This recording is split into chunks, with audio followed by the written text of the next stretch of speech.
falling trees, it's hard to breathe, but I'll keep biting. The broken walls, nowhere to fall, but I'll keep climbing. I can't see, I'm in the dark, surrounded by sharks, but cloud over me. I can't see, I'm in the dark, surrounded by sharks, but cloud over me. Just take me home, just take me home. Now the sky is falling, don't let it fall, don't let me go. Now the sky is falling down, down, down, down, down on me. Down, down, down, down, down on me.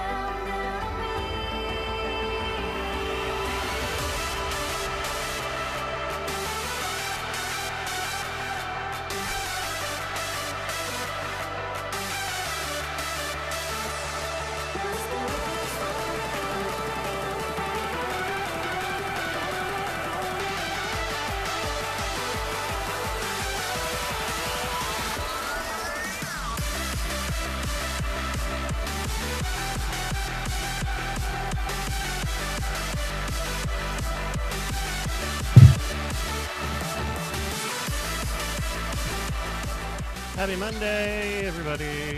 Yo! Hot diggly doo dog. That's a thing kids say, right? Yes. Oh yeah. There's kids outside were playing their jacks, jump roping, and reading their Molly the Orphan comics. They were listening to their jazz music, tearing stuff up. Said that thing you said. Man, you're looking well, Andrew. You don't look dead at all. You know, it's amazing what a amber-colored filter will do to hide the starking white. Oh. Uh-oh, we just lost audio. Hold on, give me a sec. Yep. I touched something, and... Bryce. Oh, wait, there he is.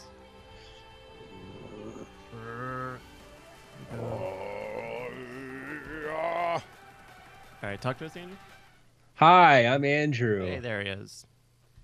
Hi, everybody. Part of Team Weird. It's been a minute since we've done this, huh? Yeah. Yeah. But thank you, everybody, for coming back. We had Christmas, and then we had flu, and all throughout it, a missing weeaboo. Yeah. The missing weeaboo? Yeah. Okay. That's what the Chicano children were saying outside, too. The chicken. Step there. They sat there carving their jade and Carving their jade. doing their math by tying knots and pieces of string and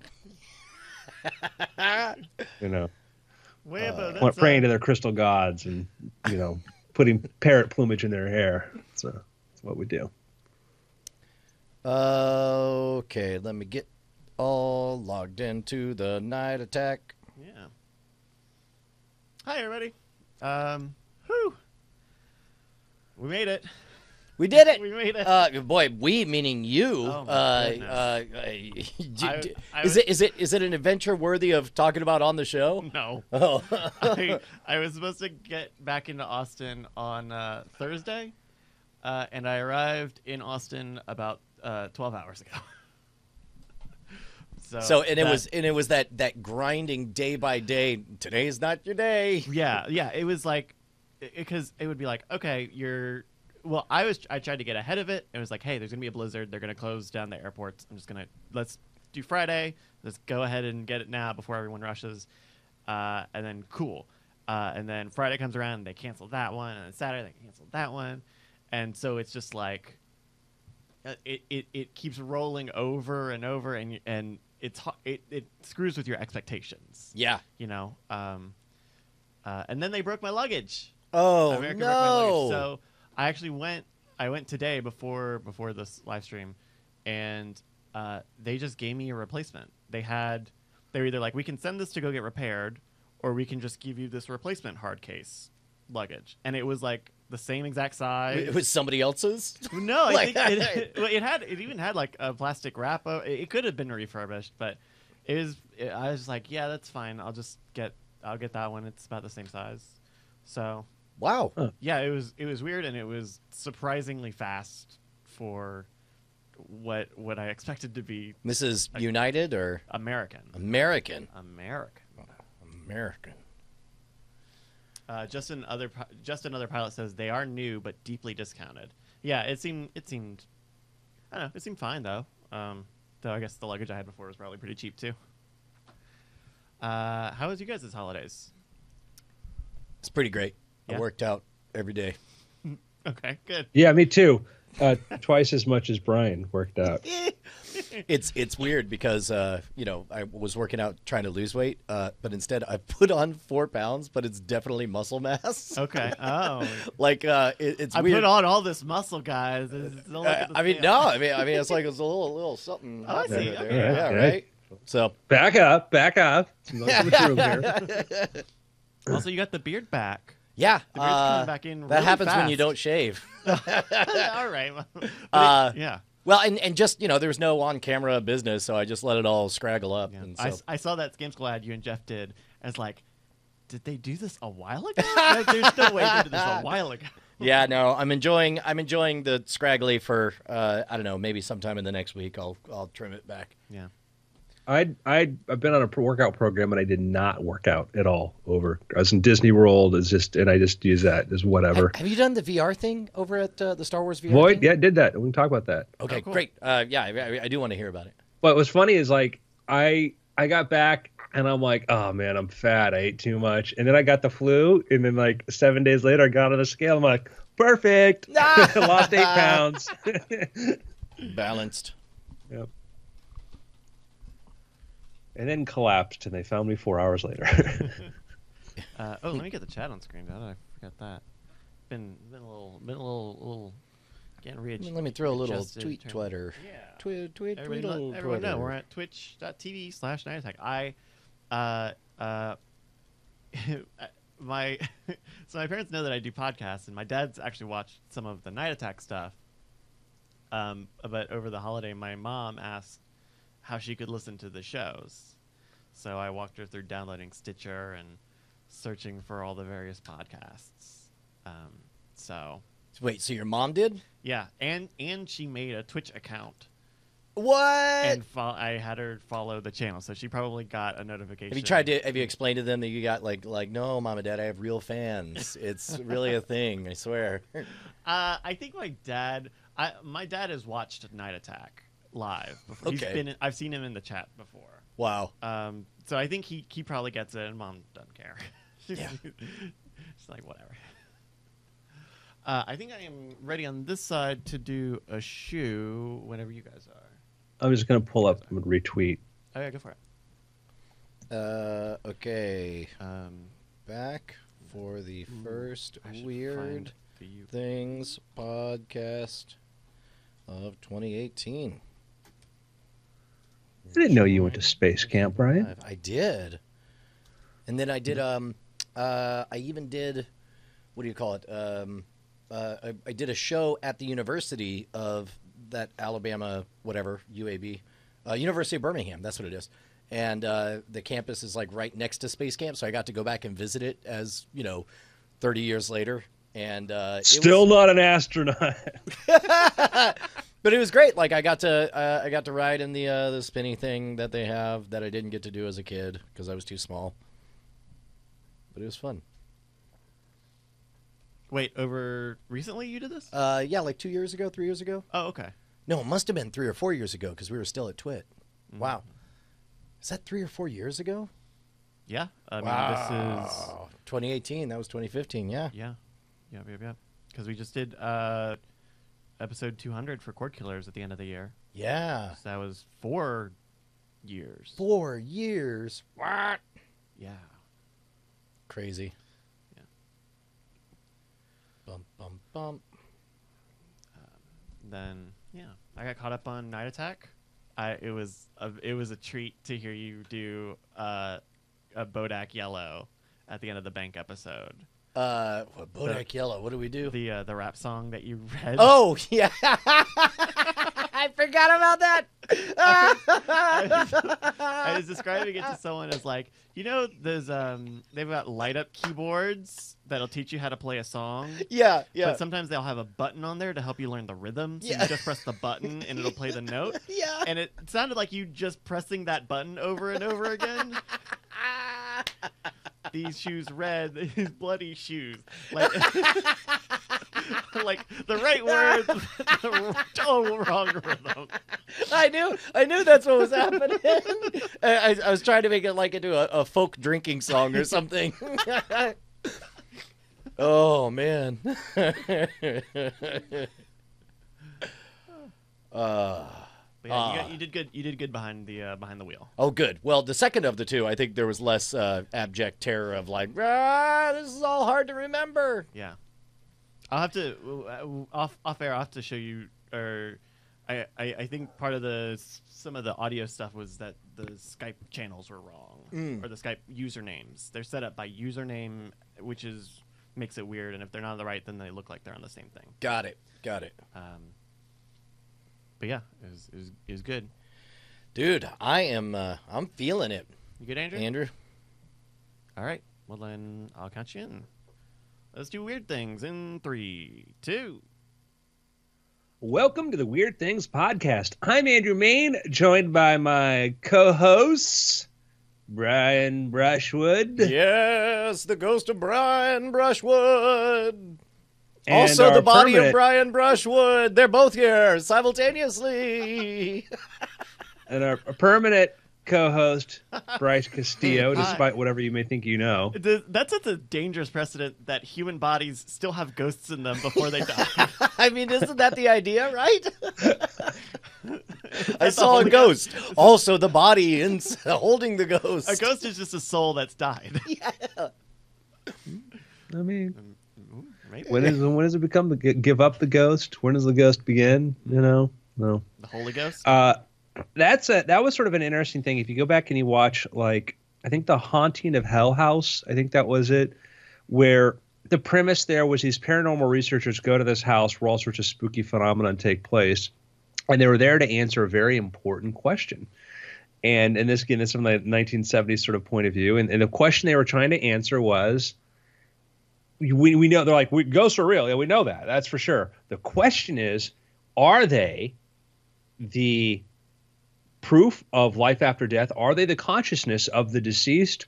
Or is it just like psychic energy that still sticks around? Yeah, that was one of the. I remember, when I was 14 years old, going through a supernatural phase, reading all the books, and I remember the first time that I read a book where it's like, yes, of course, ghosts are real, and that exact conundrum, and I was like, ooh, that makes sense. It could be just a psychic imprint. I got those. Do you remember those Time Life books of the supernatural? Oh yeah, The, awesome covers. I got all. In fact, I think I have 3 of them downstairs in my closet still. Oh wow. Yeah, no, they were pseudoscientific time bombs, man. They were the best, and they looked awesome. The layouts were great. They were good. So years ago, Brian and I were invited in to audition for a show, a paranormal research show. And this is one of the very first times we ever met in person, because we met at in Vegas like 20 minutes before that meeting. Yeah, I mean, we'd been doing the show for years, but this was Yeah, but in person, yeah. I think it might have been before Weird Things. I think No, this is way after Weird Things. We'd been doing Weird Things. Man, pretty sure. I'll have to double check on that, because I remember it being one of the first times we met in person, and I remember being impressed and I knew we were going to be friends, because one of the first things you did was point behind me and then steal my fries. And then you did it again. And then like the third time, I'm like, I don't know what I'm looking at. And then with a mouthful of fries, you're like, scam school. And I was like, we're going to get along just fine. So we were at this audition, and I think I showed up first, and I walk into a room, and there are some other people who'd been on these other paranormal shows, and there was a conversation about Bigfoot, right? And I'm like, I like Bigfoot. I'm in a Bigfoot. This is great. The discussion in the room was, okay, was Bigfoot was UFO? Was it trying to remember UFOs or UFOs? Okay, I think we mean UFOs. Were they government? I think it was there was a Bigfoot connection, but this was about UFOs. Were they? Because I had a similar conversation about Bigfoot, which has crossed my mind too, about the same craze. This was about UFOs. Like, were they A, alien visitors? B, secret government research projects? Okay. C, interdimensional travelers.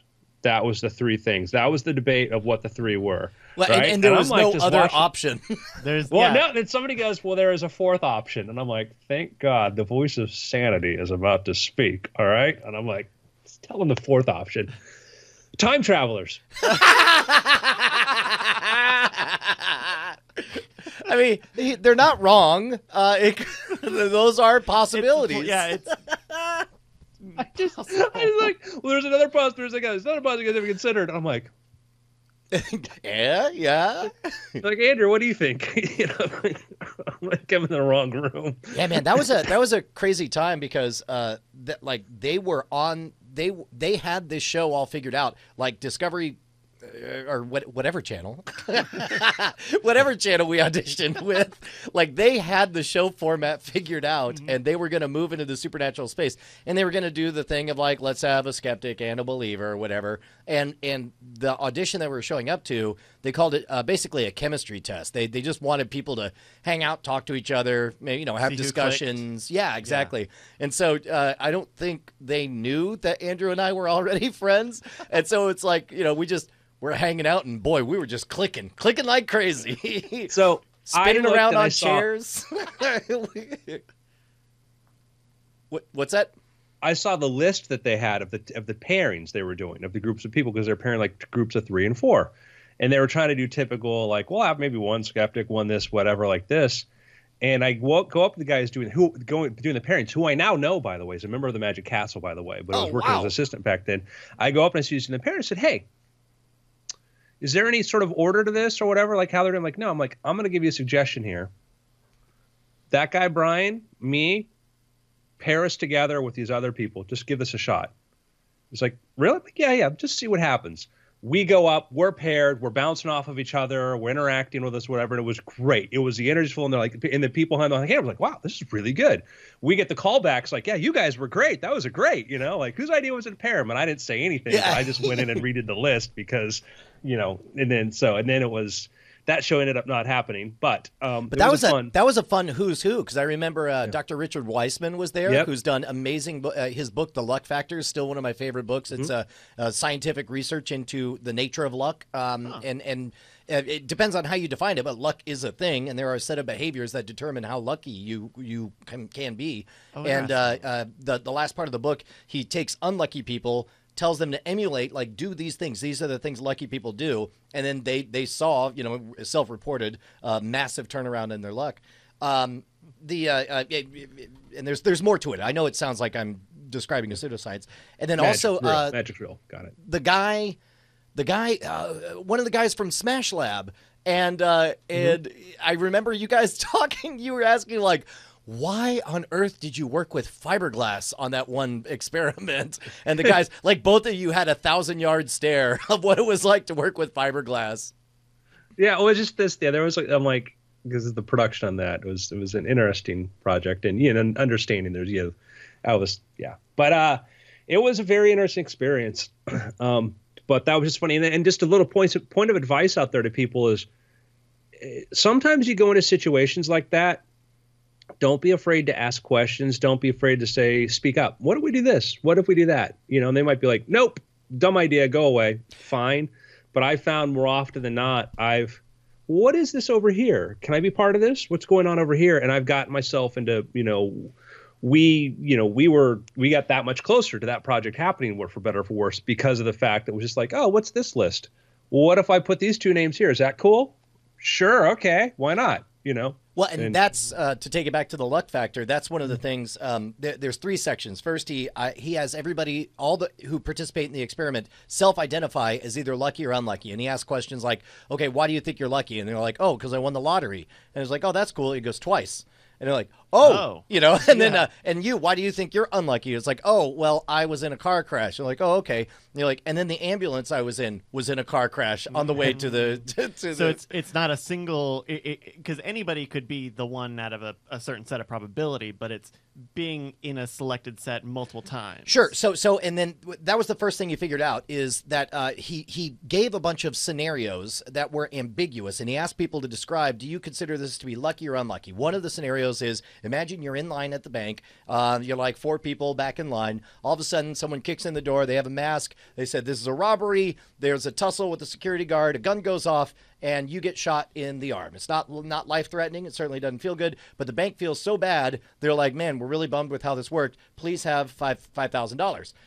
And so the people who self-identified as lucky, they're like, oh, wait, let me get this straight. All I'm doing is going to the bank, and I walk away with an amazing story, a scar with a tail for life, and $5,000. Pretty sure it's lucky. That could have gone way worse, and that, on balance, is pretty great. Meanwhile, the people who self-identified as unlucky said, let me get this straight. I'm minding my own business at the And I bank, get and I get shot. Pretty sure that's unlucky. Huh. And so there's a It's self-selection like a good bias. luck, bad luck. Similar. No, it's exactly good luck, bad luck. Cor- Yeah. correct, right? But it's the lens through which you see that stuff. But then the second factor was they were like, well, what are the behaviors of lucky people? How do they differ? So they found out stuff like lucky people tend to strike up conversations all the time with everybody around them, which is why they have so many fortuitous coincidences. Oh, I can't believe you're a casting agent and I'm an aspiring actor. That's how lucky, you know. But basically, without even knowing it, you do it. Also, lucky people tend to have kind of this low-grade radar for opportunity at all times. One of the experiments they did was they set up an appointment and they left like a 10-pound note, and the lucky people tended to find the 10-pound note. The unlucky people walked right past it. And in a wonderful twist, one of the unlucky people, before the experiment began, somebody else found it. And so he actually was unlucky. And then the last thing is like, you know, if you are unlucky, can you adopt the behaviors of lucky people, including being chatty, always looking for opportunity? Oh, another experiment they did was they gave someone a magazine. They say, hey, do me a favor, count how many photographs are in this magazine. And the unlucky people went through and they finished, they're like 42. That's exactly how many. They're like, okay.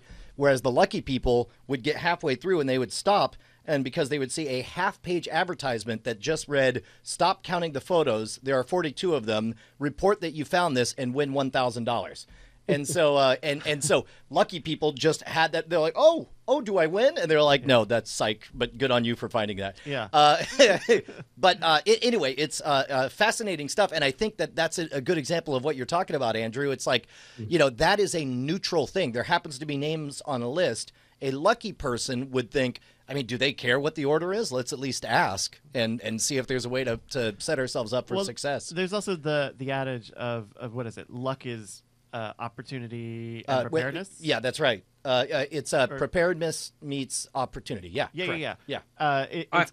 It's something that is advantageous to people who take more at bats or are more type A. I have almost. so many things in my life I know that, like, I can think of, like, you know, I got to go to watch in person the Simpsons table reading. Right? Oh my That's God! awesome. You know, sat 4 feet away from the actors as they're doing this, right? Got to go watch the whole table read, whatever, all this sort of stuff. And that came out because I was at the Magic Castle, which is lucky. And I was talking to a guy. I just saw somebody there, like I saw before. I'm like, hey, how are you doing? I didn't no idea who he was. I kind of maybe had an idea who he was, but I kind of knew he was one of the original Simpsons writer, directors, whatever. And then talked to him, whatever, and blah, blah, blah. So do you want to go to a reading? I'm like, yeah, sounds great. You know, next thing you know, boom, I'm at a reading for blah, blah, blah, blah, this. Because it's just, hey, how are you? No agenda, just talking to somebody. So much I know. I'm lucky to know people like Matt Ridley and some other people because I was at a conference and there was a guy there sitting by himself and I was one of the organizers. I'm like, you know what? I'm going to go just talk to this guy just because I just want this person to have fun and feel engaged. And I went over and talked to him and he was, you know, he was about to come over and join our party that we were anyways, just to say hello. But I went on my way like, hey, how are you doing? What or not? He's like, oh, you're really cool. Thanks for doing that. Here's this thing I do every year. I bring a bunch of cool people off to my ranch in, you know, Yellowstone. Oh, cool. Next thing you know, I'm in an entirely different world. And through there, I've met like, you know, people like Peter Thiel and just insane opportunities because I'm like, hey, you want to join us? You know, and You never know. I'm reading the book Social Engineering right now, and one of the examples that the author gives is, you could say, again, it comes down to quote unquote lucky. There was a exclusive VIP party happening at CES that only the biggest of the biggest had entry to, and he was just like, well, let me just see what would happen if I show up. Maybe there's an opening or a window or whatever.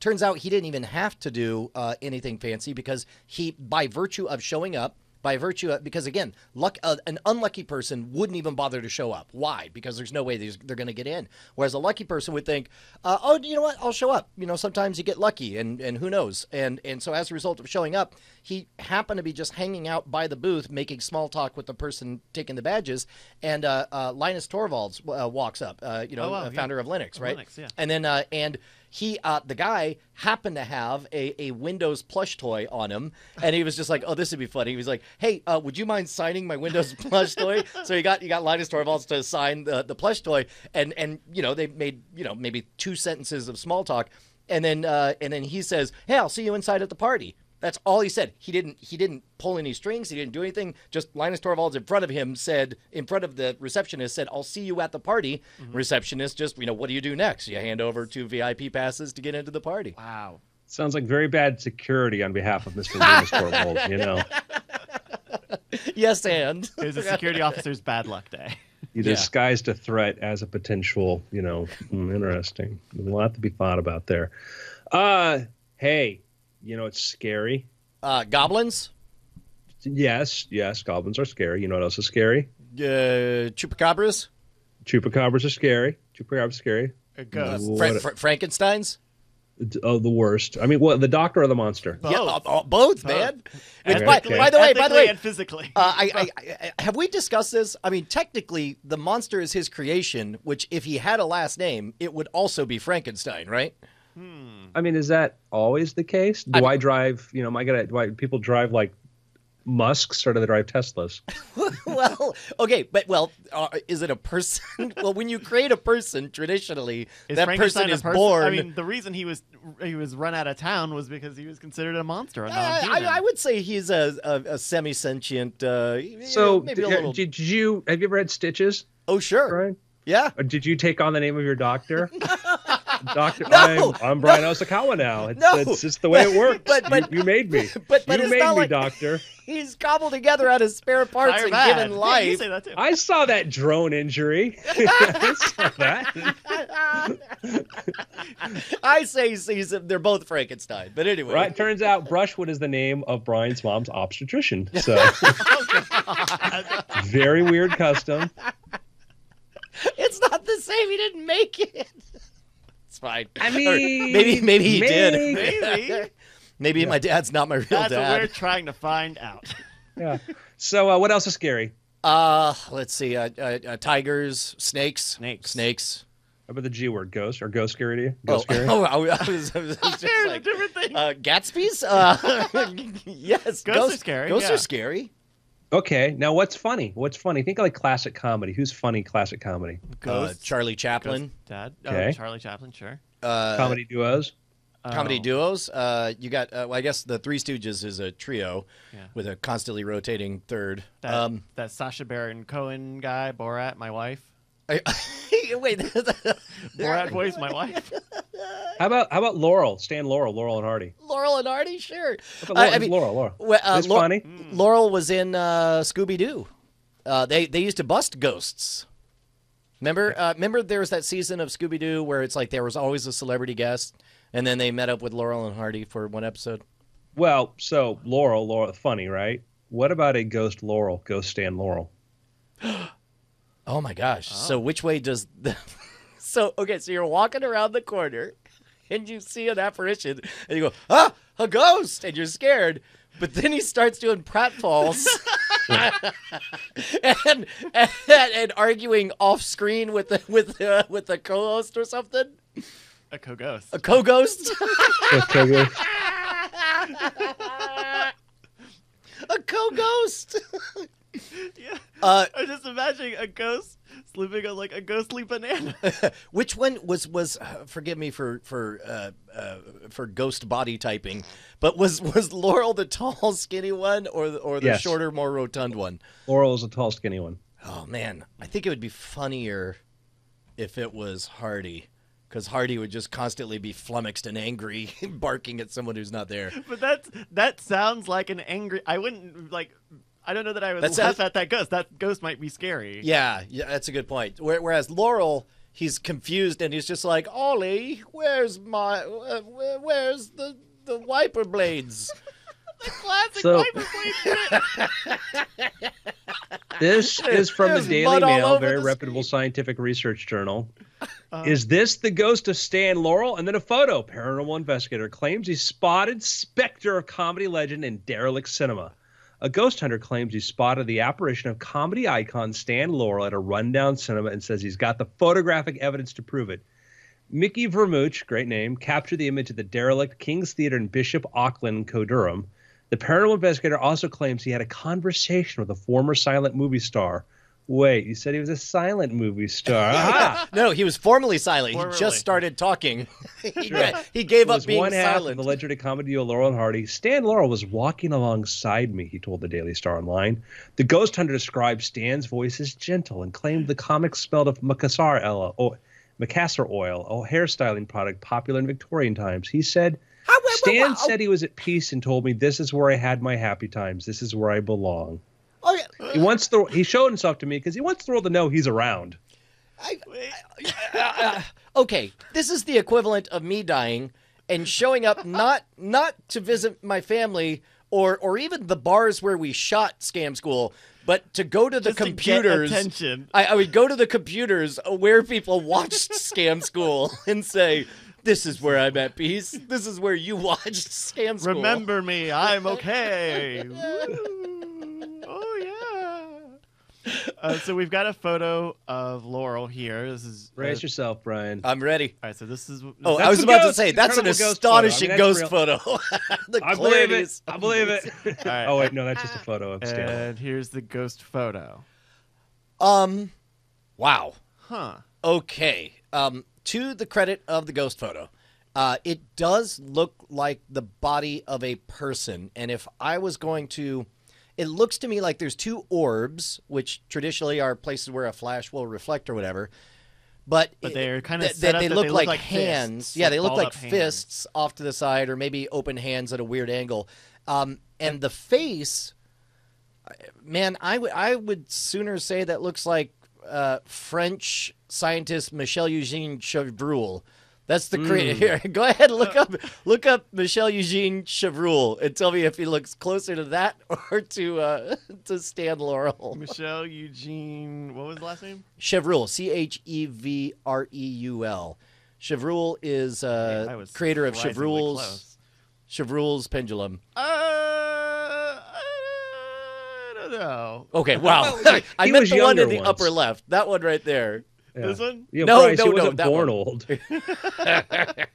He does look a bit. It's like he's got a bunch of. Well, okay, maybe not. I mean, I'm going to say that's as close as Stan Yeah, Laurel. it looks like, I mean, it's the pareidolia. That's where you see faces and things that aren't there. Is like, it's, you know, your body's added in the details and that. And it's like, And like I'm looking at it both kind of closer here on the monitor, and it's really hard to make anything out with the grain. And then when you kind of see it a little further away, a little smaller, you think you can kind of make you out see like Marilyn Monroe's face. It vaguely And then it's looks like Einstein. a robed figure with his hands Maybe kind of. He pants. looks kind of beatific or slightly annoyed, maybe constipated. oh, maybe he's like mid stomp, like a classic like oh man. Or he's about midway through performing the Balducci levitation. He's got his arms out. It's about right. He's like, he's holding two ski poles. Yeah. So, but this is different. Normally, the stories that you have with ghost photography are, oh, I felt a presence. I took a picture. After the fact, I looked, and I guess there was a ghost. But this was he did a Aaron Sorkin walk and talk with me. Yeah, he and told me stuff. And then at With the that end, he was ghost just hunter like, who quick says that he selfie. made contact with Elizabeth Taylor. Wait, what? the Ghost Hunter says they've talked to Elizabeth Taylor, and I would say that they're prone to such extraordinary situations. I mean, maybe they're just lucky. Brought back full circle. Okay, yeah. Unlucky people don't believe in ghosts. That's why you never meet one. Yeah, Knots in the chat says he looks a little Lincoln-ish. And so this is the thing. It's like, in my experience, if you can't tell if it's Lincoln or Laurel or Chevrolet, it's probably none of the above. He looks like one of those low poly characters from like a Silent Hill game, like the old PlayStation Silent Hill game with the like 3 vertices head. It is a pretty good EVP photo. It's very noisy. You can see lots of JPEG compression all over it that I think is helping to spell out the face and turn the orbs into fists. Like that one on the right, he looks like he's got a balled fist and is about to punch someone. Yeah. Which seems very not Stan Laurel to me. And it almost looks like there's a badge or like a medallion, maybe. He's a whiskey Ghost sommelier. Yeah. He's into spirits. Oh, God. No, okay. Gentlemen, we talked about this before, but I thought we could bring it up a little bit again. I think I was here to talk about the plan to look at this, but Oumuamua. Are we I'm just? sorry? We're just. Gesundheit. I could chant too. Klaatu vrata niktu. Hold on, I'm gonna get the pronunciation here. Shut up. Eat. Oumuamua. One more time. All right, let me. Oumuamua. Oumuamua. That's what my daughter says when she's still hungry. She says, "More." It sounds like you're making a kissy face to a baby. Mwah, mwah. Yeah, I could see that. Yeah, well, this could be the kiss of your destructor. That was, remember the strange object that entered our solar system? And we're like, ha, aliens. And they're like, yeah, it's not, right? It's not. Is right? that the big log tube shape? Yeah, the big tube shaped. Oh. Definitely not a foreign. That's I'm going. You know what? Need a space wall, Brian. They are foreigners. This is why we have no protection against extraterrestrials coming across our Oort cloud. Space wall. So that was the cigar shaped thing that entered our solar system. Like, and it was like, and you read as much sci-fi as we do. We're like, this is like how 1/3 of all alien invasion stories begin. Yeah. Is everybody saying like, we don't know what it is. The only thing we know is it's not from around here. Yeah, that it appears to have come from an entirely different solar system, which would be the first example of an extrasolar object we've observed. We're living the first in our act. solar system. We're living the first act of like Independence Day. Yeah, first act of Independence Day, first act of Rendezvous with Rama, first act of Footfall, first act of every story that does not turn out well for 90% of humanity. So anyhow, that was what was sort of like kind of creepy, weird, and like, well, I wonder what's going on there. But it was like, space is big and filled with interesting stuff. So there had been the talk, which was I forget which telescope array, and their goal was like, the Breakthrough Listen, I think. They decided they were going to aim their radio telescopes at it and saying, you know what? Just for giggles, let's listen. Let's just, we know we're not going to hear anything, but let's go ahead and listen to this and see what we hear. And they listened to it. Oh, I thought we had audio of it. I was all excited. Wow, Bryce is fast. Oh No! I told you the aliens have it out for me. No, they didn't pick up anything. So you aim your telescope at there, right? And you get a bunch of data. A bunch of data comes flowing through there, right? So the next step is that what happens is that after that, you go parse through the data. You try to examine the data. You look for patterns. Now on the initial listen. Like, no, they didn't pick up anything. It wasn't like they picked up anything that was like, this is telling us something. But they do say there's more data to look at. So it appears it's not broadcasting any intentional signal at us that we can detect. Well, intentional? Mm. Is there? See, that's the weird part. Is for all we know, contained in there is a written copy of the Encyclopedia Galactica, but because it's printed and we haven't, reclaimed or grabbed, We don't have a Rosetta Stone. yeah, exactly. Well, or I mean, we're expecting some kind of electronic signature or something, and there's just so many different methods of communication. Yeah. Well, to that point, one of the premise of 2001 Space Odyssey, or the Sentinel, which the original Arthur C. Clarke story, was that they put the monolith on the moon because it's like, all right, we're going to wait until you're technically capable of coming here. Once you're technically capable of landing on the moon and finding this, then you're ready for this moment. Until then, we're not just going to put it on Earth. Well, I mean, when you're monkeys, we will, because you won't know what it means. So there's been talk about, okay, if this thing revisits or we get something else like this, pardon the squeal, in the solar system, what about figuring out how to intercept it? Yeah. Which would be hard because this thing's going fast, real fast. So realistically, I don't even know what you would do. I mean, you could use essentially a reverse mass driver, right? So a mass driver is if you're on an asteroid and you want to affect the trajectory, you land something on the asteroid and you just start digging up chunks of rock and throwing it off the side, and that mass, will skew it off. But I don't know how you would. I guess what you would do is you would get out there, do a mass driver, or you can put an object close enough that its own gravity well affects it, and you'd have to very precisely get it into close enough that it goes into an elliptical comet-like orbit. You'd have to get it real close to slingshot around some planets or something. The using the tractor method. I mean, that's a lot of researchers are kind of like, that's great if you've got 90 years, Right. in this. The hard part is just intercepting, just reaching velocity and be able to put something on there that doesn't just blow up on impact. In space, it's not just a matter of going to the same point that something is. Everything's moving really, really fast. And so, we could put something in the path of this thing and have it impact it. But, if it impacts it at, whatever velocity it's going at, the idea is how do you intercept it at the right speed? And so you could do Jupiter flyby. There are a lot of plans now for ideas for stuff that you could build from, the laser sails, things like that.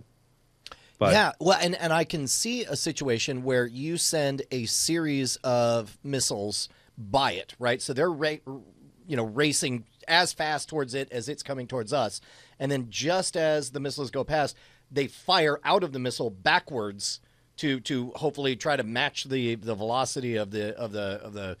Man, even that seems hard. Or like landing a booster on it. Or if you did a series of missiles, maybe each one detonates just as it's passing, and then Well, and the shockwave sort of knocks it in the right orbit. or what is the goal you're trying to accomplish here? Just Well, so we're on the same page. the goal is you're not going to be able to match force for force. It's got too much momentum. So I'm. Are figuring- you trying to deflect it? I was just saying, I'm just talking intercept it. No, yeah, I'm talking about intercepted as well. Because if you knock it into the exact right threading the eye of a needle, then you could, like we were saying, slingshot around Jupiter and get it into a big giant elliptical orbit. So you'd probably have to knock it and then 70 years later catch it again when it comes close back. Could Well, you? if you have that kind of energy, you just build a craft and get it to that speed and land on it. Same as getting on Mars. Mars is catching up with the velocity of that and reaching, changing your delta V from Earth to Mars sort of thing, or doing like how you do an asteroid intercept. It's faster. Could you just I guess, how much of it do we need to intercept? Because couldn't you just break it apart and maybe go after some debris? No, we want to land on it, Bryce, and inspect it. We want to put Yeah, you on. like we suspect there might be valuable things inside, so you probably don't want to just break it up. Well, if you're Bryce, you want to. Yeah. If Well, you break it in half or something. Here's the big question: how are we going to fund this mission? And I'll tell you what, the government ain't going to write us a check because I asked them. I filed a grant application. And they said we stopped dreaming. They said Sorry, we no longer dream. Strangely, it wasn't even from NASA. I got a personal tweet from Neil deGrasse Tyson Oh, weird. saying, "What are you doing? What are you doing? We stopped dreaming. Knock it off." Well, you could help fund us by going to patreon.com/weirdthings. Oh, that would work. You can support the show every week here, and get our sister show After Things on an RSS feed. Get it a day or two early before the rest of the public does, and it's all about being a creative professional. Check it out. Yeah. So do you have a plan for Oumuamua?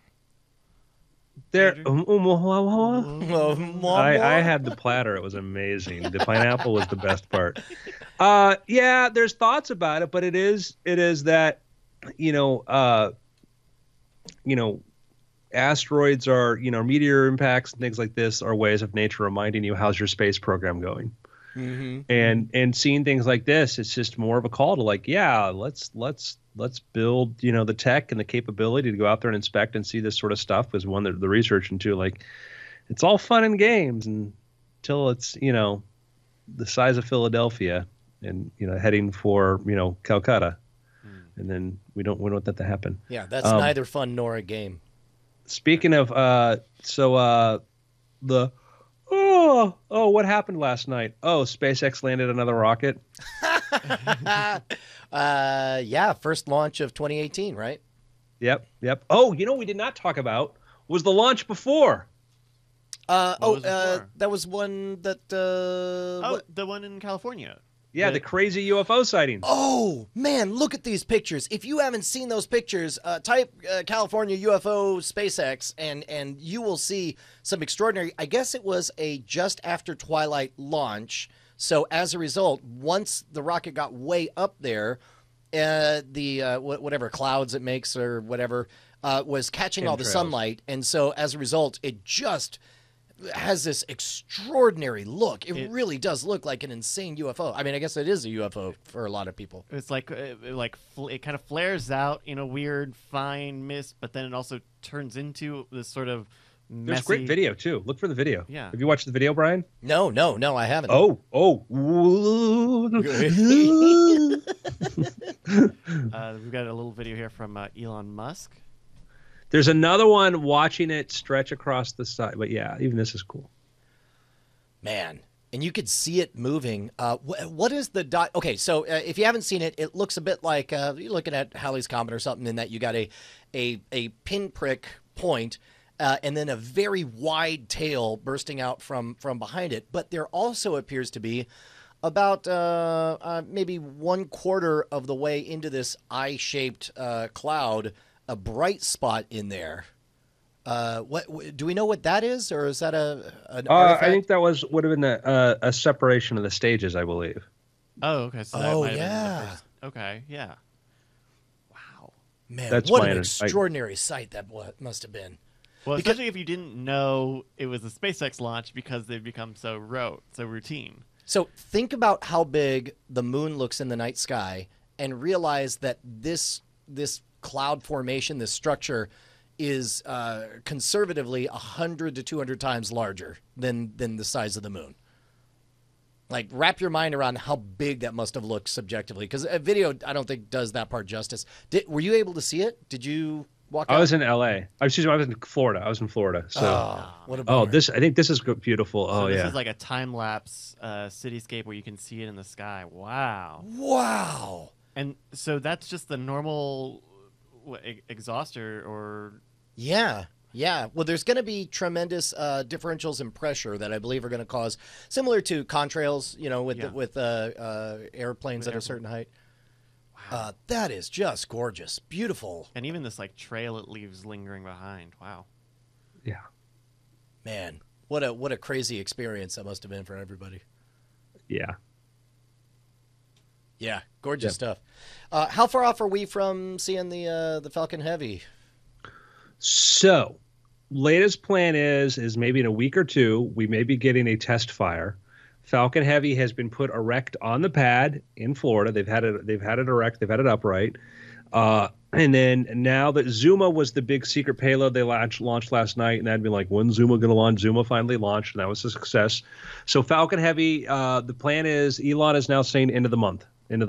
Wow. So this month, and this will be, I assume, the kind of thing that will either be catastrophic and instantaneous destruction at some point taking off, or, I mean, I guess once it gets up there, I can't think of too many big things to go wrong to aim it. Basically, once it's out of Earth's gravity well, all you're doing is just aiming it towards the right orbit of Mars and go for it, right? Yeah. So there's several events that have to take place. So you have the initial launch, right? And so it'll be, probably a pretty fast burn because they're not trying to send the thing orbital. And I don't know what the trajectory is going to be, but you have the thing where they talk about max Q. You hear about we're reaching max Q, max Q, max Q. Max Q is the maximum amount of pressure that you're hitting in the Earth's atmosphere. It's that point is when the pressure of you hitting the Earth's atmosphere reaches its highest point. That is your biggest point of failure, because that's when all of a sudden, if you have a structural problem or whatever, things crush, things fly off, things deteriorate. So you have to reach max Q first. Then you've got your separation event, and here you're going to have your side booster separate, okay?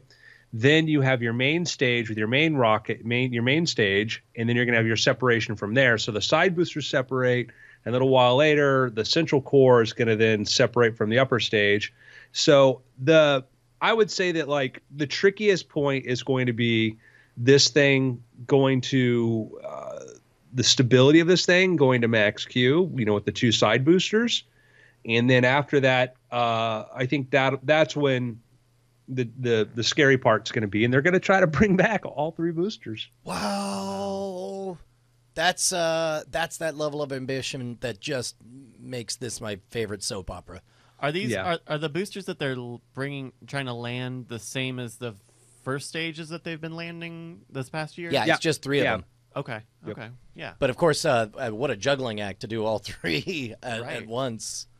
And although their track record seems to have been pretty good for capturing those, on paper, they've been doing. No reason it can't work. Yep. But set the expectation of Elon's like blow up. Come to Florida, you'll see something. You'll see something. So, do we want to try to be there in Florida for this, or is that schedule looking impossible for us? I'm gonna try. Try. Well, keep me posted. Whenever we find out a date, because there are plenty of nonstops to Orlando, and then it's just a 2-hour drive from there. Yeah. Yep. Yeah. I'm all for. That'd be great. Cool. Yep. We'll let everybody else know about this if we're going to be able to arrange a meetup there to do it. And I have to understand that the challenge is that there may be a window, maybe a several day window. They may try to do Thursday, then it could push to Friday, and you have to go into with that expectation. It's the most complicated thing in the world is launching rockets. So I'll tell you what, though, maybe it's something that we could put ourselves down for like a week. We'll all rent a place on like VRBO or Airbnb that has good bandwidth, and we'll set up like a podcast studio so everyone can work their normal podcasting work week, and then we could all be on call to drop everything and run over and watch a rocket as soon as it's happening. Sounds cool to me. Gentlemen, let's go do some picks, and then we can do an after things. Sound good? Yeah. I got a pick I'm really excited about, and it happened in a strange way, and this maybe kind of ties into an after things topic because I thought this was good hustle on the part of the guy who did it. You ever just go scrolling through your emails and you see something and you're just like, oh, I must be on this list for some reason, but it just happens to be something that is right up your alley and you're happy to click on it. In this case, I saw it was definitely like a MailChimp kind of format thing, and it just said Darknet Diaries, true stories from the dark side of the internet. And I just kind of scrolled enough to see some quotes about it, and I was like, oh, it's a podcast about Darknet Diaries. Sure, I'm hungry for a new podcast. Let me give it a try.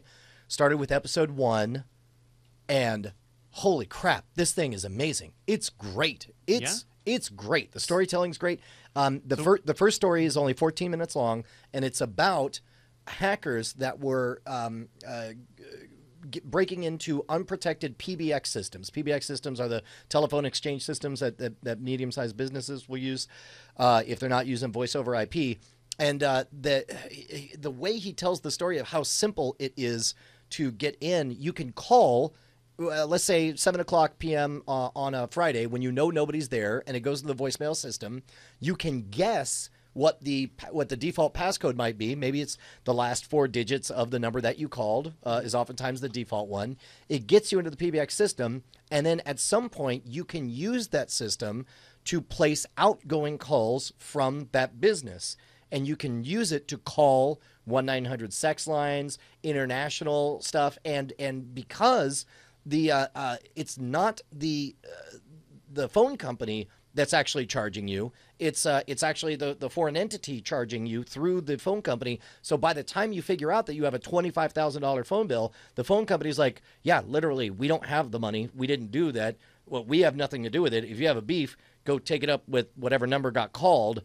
Because we have no capacity and no obligation. It's similar to calling your ISP and being mad that you got hacked. The ISP is like, yeah, we've got literally nothing to do with that. There's nothing we can do about it. Yeah. And so only to the tune. So you got businesses shelling out $25,000 here or there. The perpetrators of this, and then there's more advanced versions. Oh, so they would call businesses.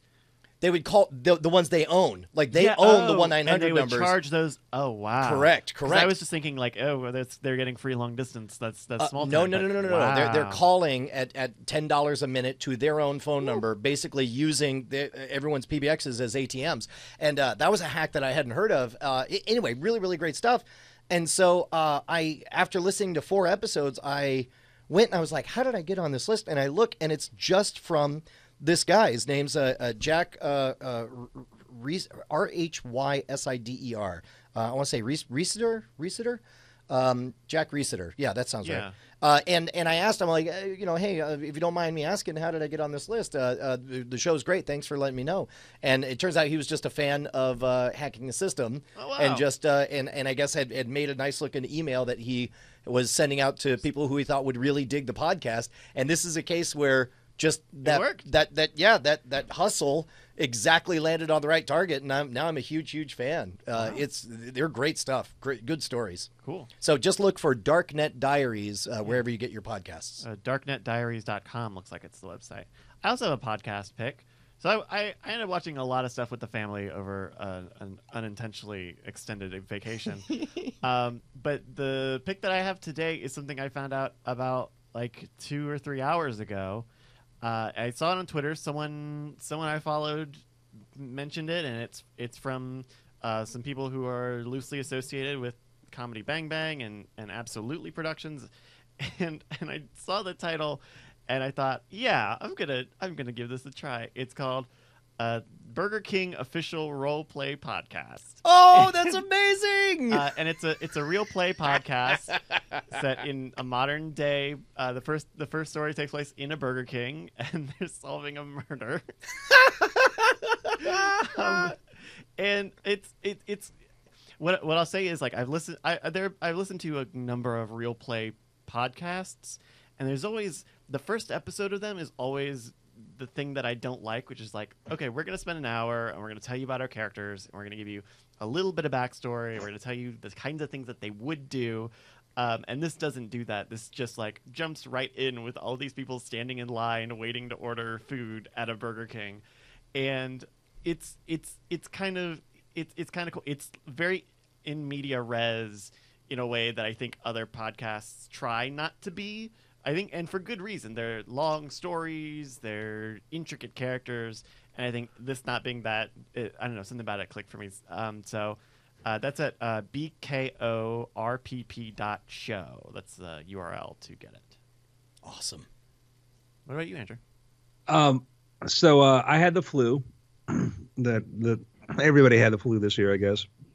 And I actually put up. As a matter of fact, there was somebody forwarded an article saying that the CDC was saying that the flu vaccine was only 10 to 20% effective this year. Just unfortunately, it mutated the wrong way. Oh, weird. Yeah, I posted my review of the flu on Twitter. But I got to watch a lot of TV, and I watched a lot of Hulu. Watch myself some Hulu, and I have 2 picks from there.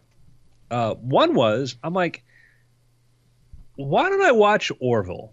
Because Orville is on Hulu. And I'm like, just that, because it got renewed for season 2. I'm like, you know what? I like Seth MacFarlane a lot. I am a big fan of Seth MacFarlane. I cannot stand Family Guy. I cannot make my way through an episode of Family Guy. It's not my humor. South Park nailed it. It's just this. Now we're going to cut away to this. Remember the time I was John Travolta's sharp? And you're like, there's nothing. It's people who love it. It's great. It's glad you have that. I'm glad method exists too. Well, and it was it was partially of its time, right? Like that was a funny thing for cartoons to kind of do when it first appeared. And like, sure. Yeah. Well, and it was also transgressive in a way that you didn't see on primetime television in that time, which is part of why it was canceled. And then only when the Adult Swim started showing the reruns did everyone be like, how did this get canceled? This is funny.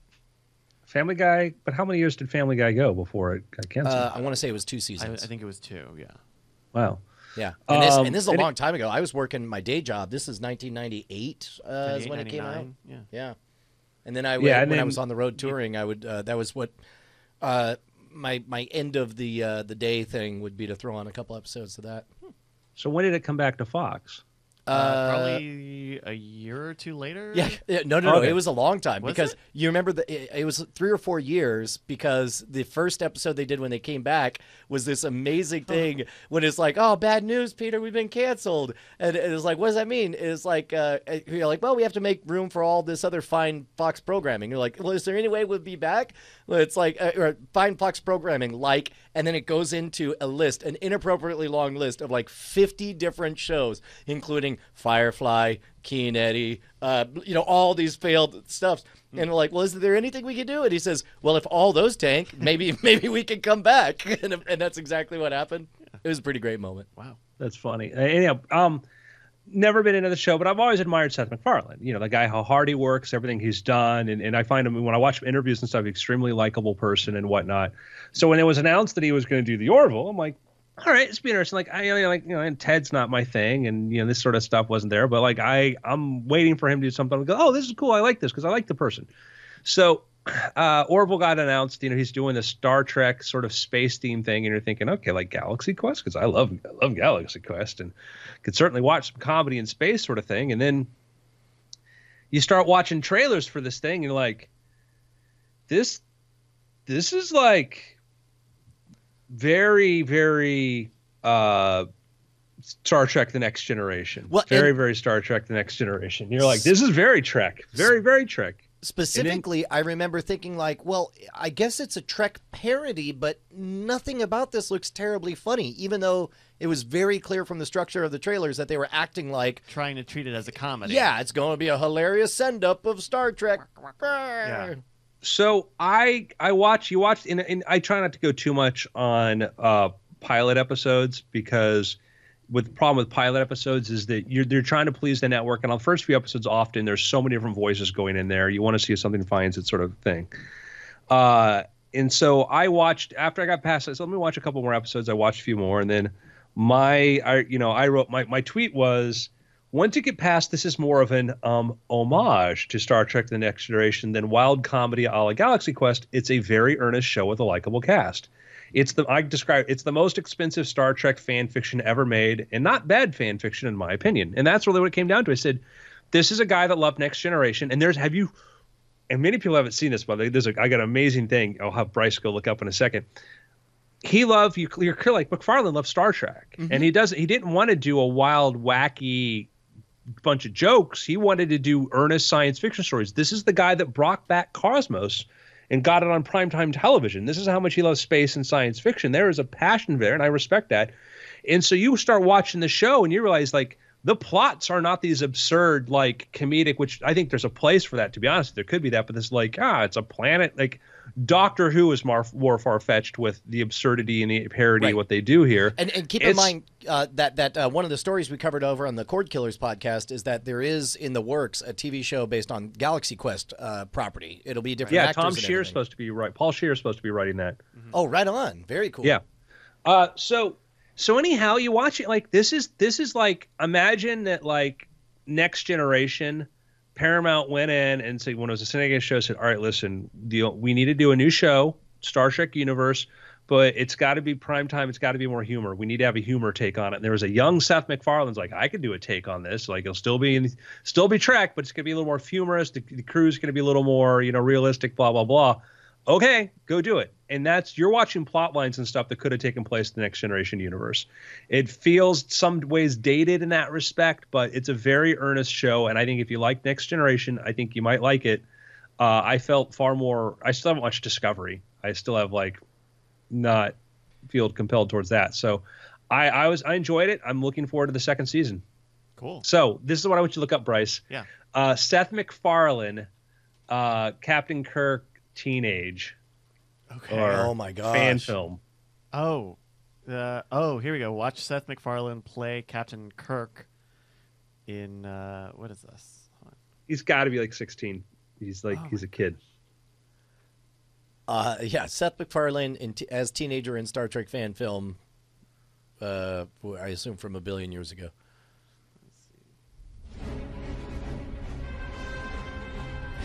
Watching a little crappy overlay model on looks like a backdrop with thumbtacks pushed into it. Oh my gosh. Oh my gosh! He's a chubby teenager. He's adorable. I just want to pinch his woodchuck cheeks. You still can. Looks like he's using a video toaster or something from the Amiga days. I maybe pre that.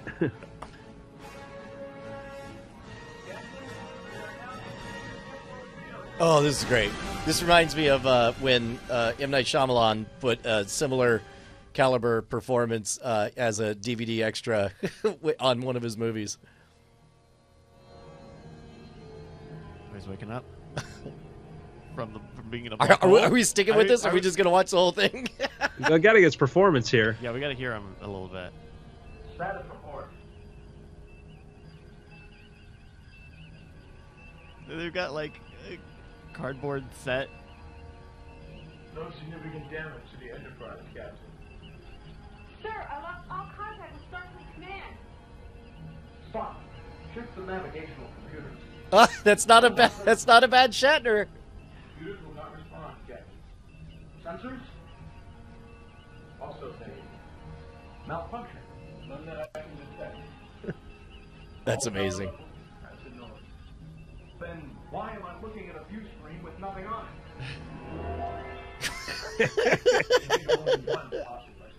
All right. That's amazing. Wow. So that guy turned out ended up making hundreds of millions of dollars. Went to a network and says, "I want to." I'd love that would be the thing, the tape he brought in to tell the network.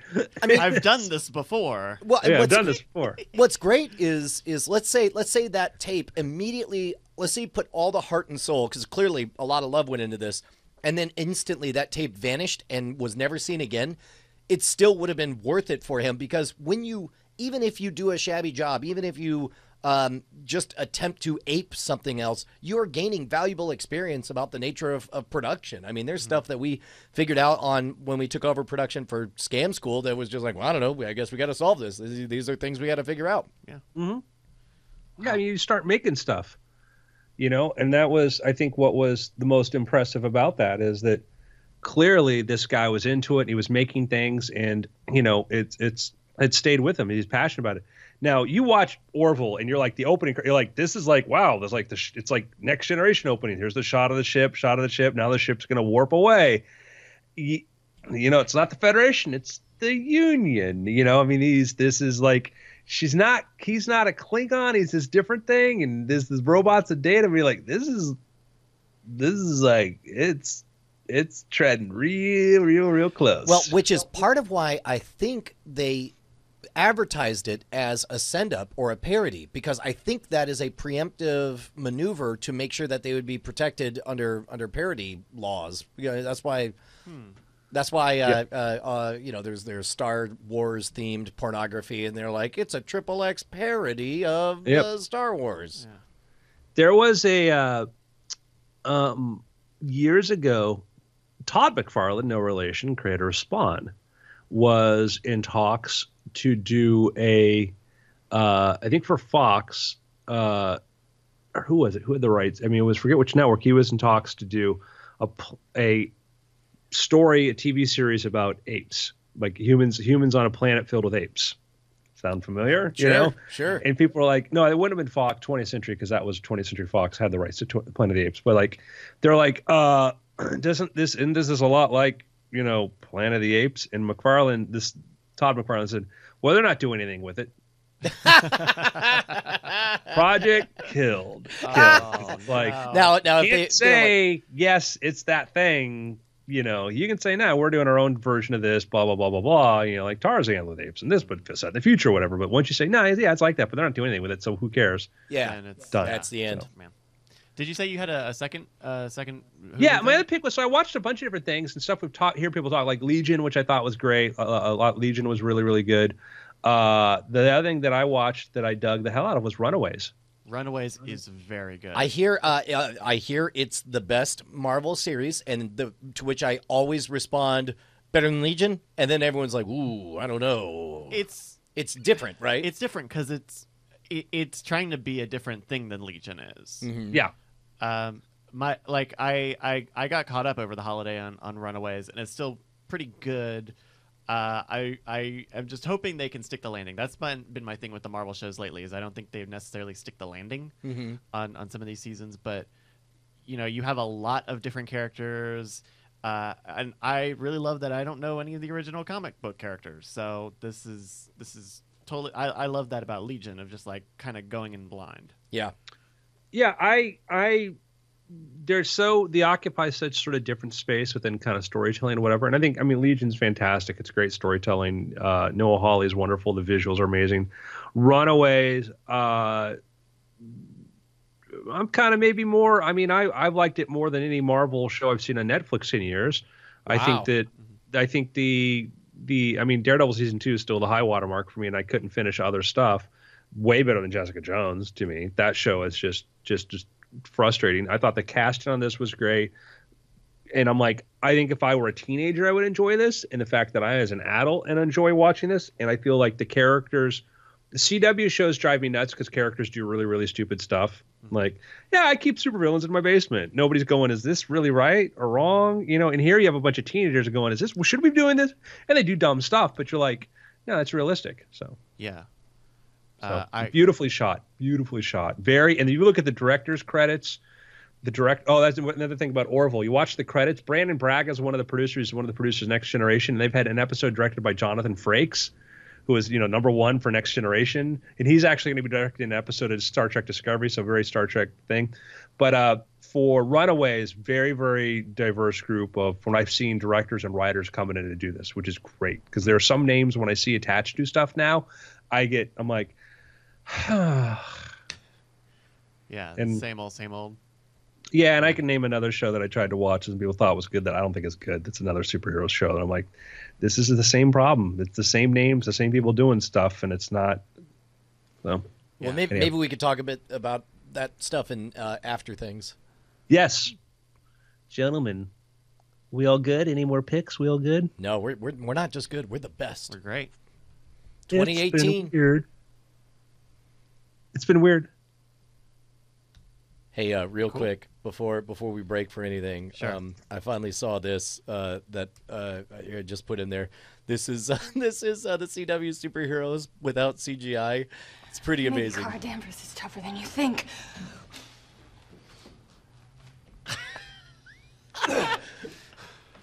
We're not gonna win this today.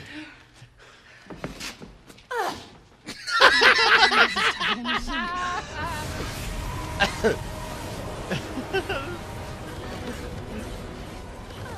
not gonna win this today.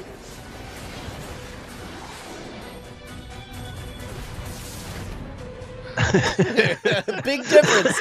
Big difference. Man, I've been trying to watch that the CW Archie show Riverdale. Yeah. So it took like my third time for it to actually stick. Yeah. And so I'm making through it as like a guilty pleasure, but it's when you watch that and Runaways at the same time, it's this incredibly stark contrast of like a show of like teenagers Yeah. doing stuff. They're all 30. Yeah, right. And then like, teenage superheroes. It's a contrasty sort of thing, but yeah. The there was something else. Damn, I just lost it. Oh, no. Hey, I forgot to tell you. Let's try putting that back so you don't have to blast yourself up on audio. I put a monitor over here. Oh, so then I can. There we go. Oh, interesting. Yeah, because I know it can't be comfortable for you to have to blast your audio there, and then you can turn that one down. I see. Okay, yeah. Yeah, see? Okay, And then so- this is closer to me, so we don't have to blast it out the whole room. Oh, that's great. And then also Wow. whenever we're watching TV shows or whatever, You can it keep fills it out there. the whole room. Hey, that's awesome. Yeah. Very cool. So that was kind of the solution to a soundbar. Yeah. Although I can't tell me. Stop me if you've heard this before. Okay. I see on Twitter, "What's a really good sound bar?" And then next thing I know, there's an email saying like, "Hey, Sonos here. You want a sound bar?" And I'm like, "Sure." You take So it, yeah. we haven't set up downstairs. Here, all right. I'm gonna run to the restroom. Yeah, go for it. Oh, that's great. Hi, everybody. Welcome to Between the Things. I'm gonna put a little bit of music here for us. That's great because the one thing people always say I'm too quiet on the mic, which is true because I'm kind of a little softer spoken, but also I have to keep the mic turned down a little bit because otherwise it'll pick up the speakers that are like a foot away from me. Ooh, do we have this webcam turned on? I have to show you the new monitor that Brian got. It's crazy. Hold on, let me see. Camera, HD Pro webcam. Here we go. And okay. So kind of a lot of stuff got moved around. I'm here. This is me. So normally we would have a monitor here and then a monitor right next to it. So this is what we send over to as a source. But that second monitor's been moved over here, so now we have the chat kind of up here, which means that for the whole show, I've kind of this is kind of set up maybe just a touch too low, so I only see Brian's mouth really. But so he got this crazy 21:9 curved widescreen display, and it's just wild. It's huge. It's huge. And then we still have the monitors over here, and then that monitor's on an arm now. But gosh, it's gigantic. But it's nice, and I think it'll be especially nice during Cord Killers, because I like having the dock on the screen that I'm looking at because I will read from it, and it lets me follow along with where we are in the show.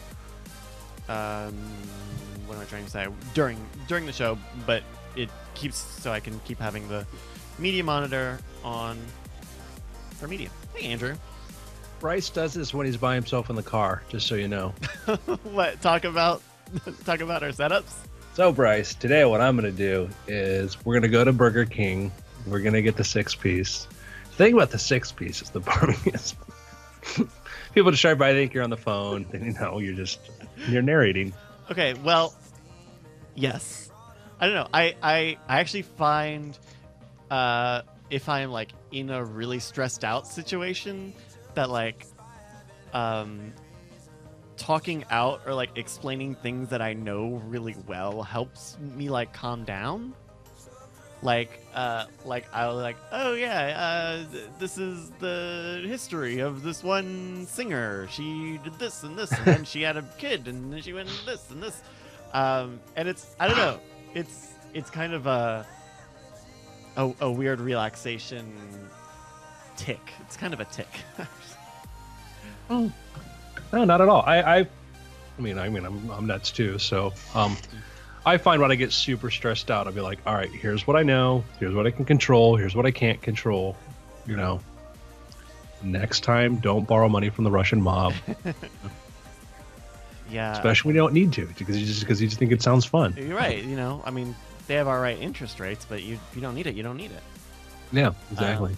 Yeah, I'll either do that or like when it's really bad, I'll like pace around my coffee table in my living room, just like I 30-40 minutes at a time sometimes, and it's like What's that? We're talking about like when you get nervous. If you have like a nervous habit.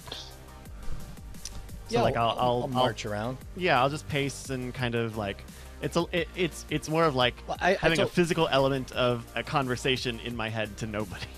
I told you mine when I was having panic attacks and stuff. Is I developed a kind of a tick, a habit of doing this all the time, touching my fingers to, yeah. because that was a symptom of having a panic attack. Is I couldn't feel my fingers. Oh, And so that became kind of this low grade, testing. Like, am I okay? Am I good? okay? I sometimes I will like not scratch, but like run my thumbnail on the ridges of my fingerprints. Mm-hmm. Just, Oh yeah. Just feeling each individual thunk, thunk, thunk. yeah. Yeah. I do math. that unworries you. that brings you down.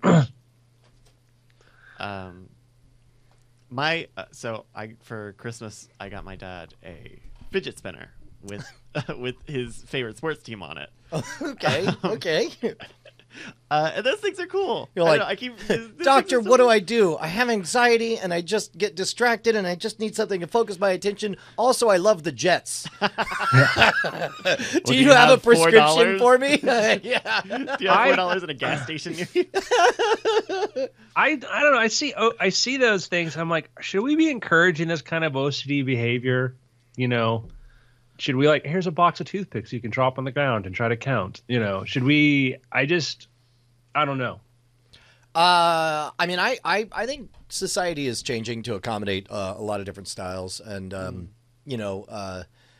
I think that especially like at schools, if it's the difference between them disrupting the class and just sitting there and spinning, man, let them spin all day long. If that keeps you listening and attentive and not interrupting the learning of other students. Or even I think fidget spinners are a weird commodity in that sort of vertical of like they're cheap and they couldn't do a patent on it or whatever, so there's a million of them everywhere.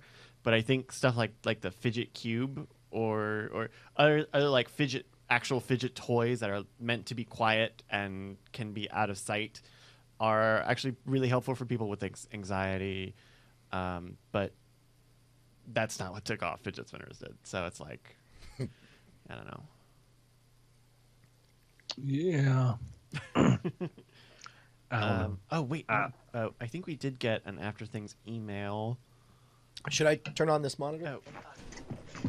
Oh, I like this new monitor because I can see the light if it's on or off. Isn't it great? That's Dude, nice. everything about that setup, I'm so excited. I've really enjoyed playing Overwatch with Josie, my 10-year-old. Oh yeah. Yeah, we team up, play all the time.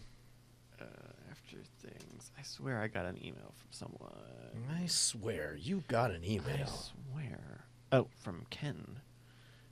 Okay. Yeah, right on. Okay, I'm gonna send this to you. Oh, Andrew, you actually received this, but I will forward it to you because it was weeks ago. And sent.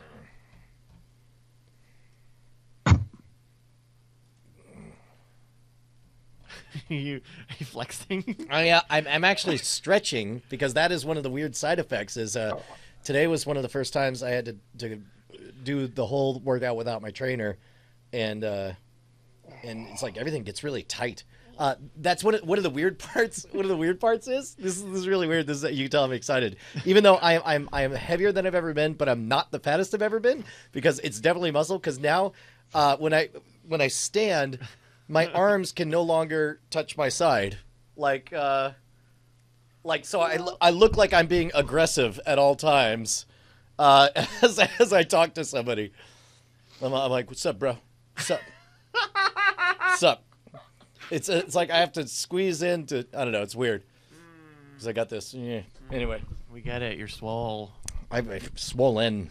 More, Yes, that's please. what it means. More, please. How are the glutes coming, Brian? Just asking out of curiosity. I'm told they're great. My Yelp rating around this house very high right now. Kids bouncing quarters off them.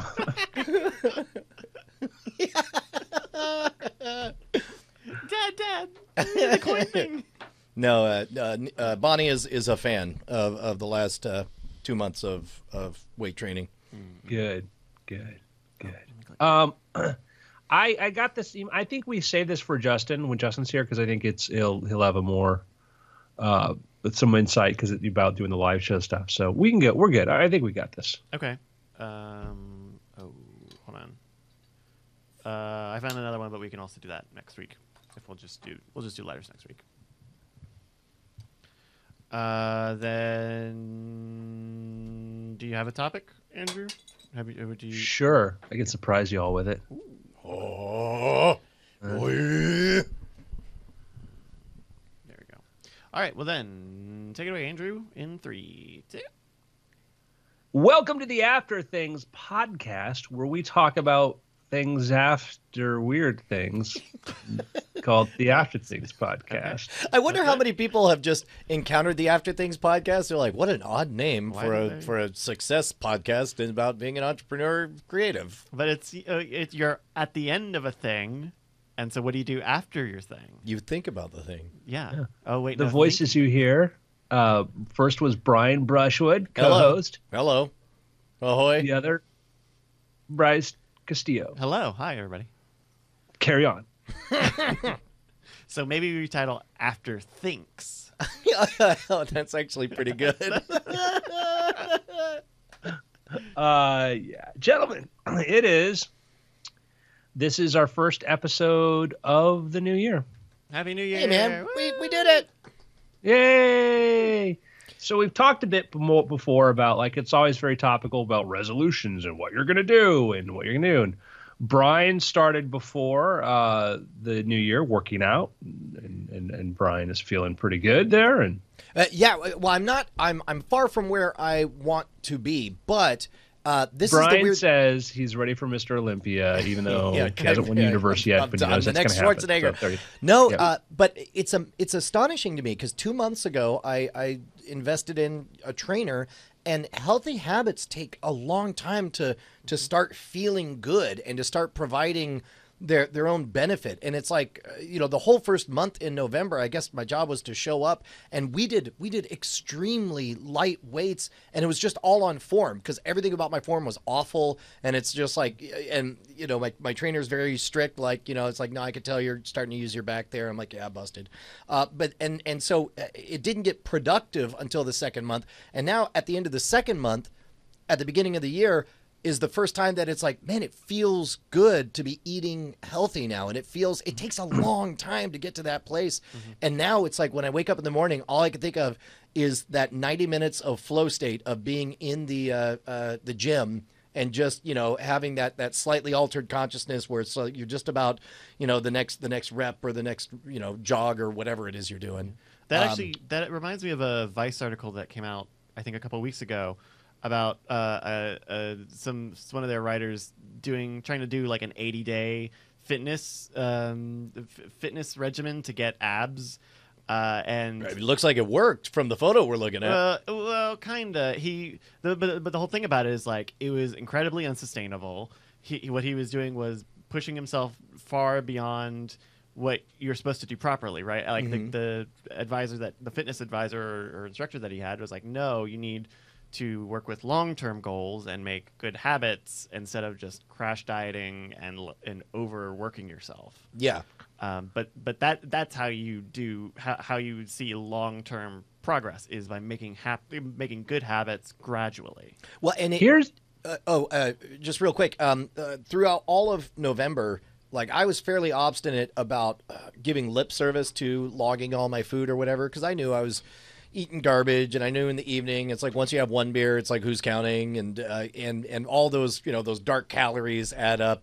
And it took 2 months, and this is the first week that I'm in the groove of acting healthy being its own reward. This is the first week, 2 months in, that finally I'm like, yeah, you know what? I'm honestly gonna log every single calorie, and I'm gonna create an honest picture. But I could not have gone to that straight from being doughy and slouchy 2 months ago. It took this ramping up process to train my brain to where going to the gym is like my brain is now like a puppy getting excited, like, oh, you're going to get an endorphin rush. You're going to feel great all day. It's going to be great. It's going to be great. And that does not happen overnight. And it's just I'm beginning that warm glow phase, I guess, is where I'm at.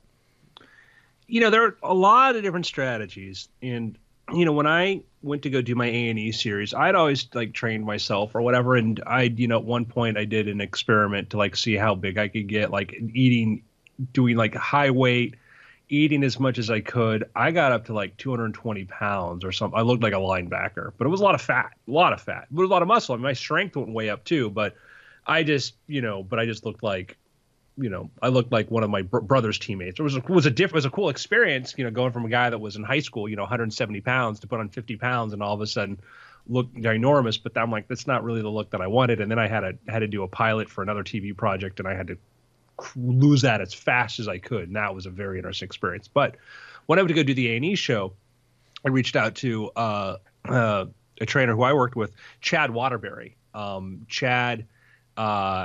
Chad, I'd read his stuff online. Chad turned out he conveniently lived in Santa Monica, which was close, and I worked with him, and he's brilliant. He actually just got his doctorate now, and his strategy was very different than anything I'd had before, and it was counterintuitive to some of the things I expected. But I only had 5 weeks, but what he did in 5 weeks was absolutely amazing. I'd never had that many gains before in my life. I went up like 2 shirt sizes in there. My waist stayed the same and whatnot. It was incredible, but it was a super crazy 6 days a week. Like, it was a very, very insane sort of, he called it prison style. But my point being is that different trainers, different strategies. And I think one of the problems is there's a lot of people out there, a lot of bad advice. There's a lot of people out there, a lot of bad advice on stuff, and people don't follow through, et cetera.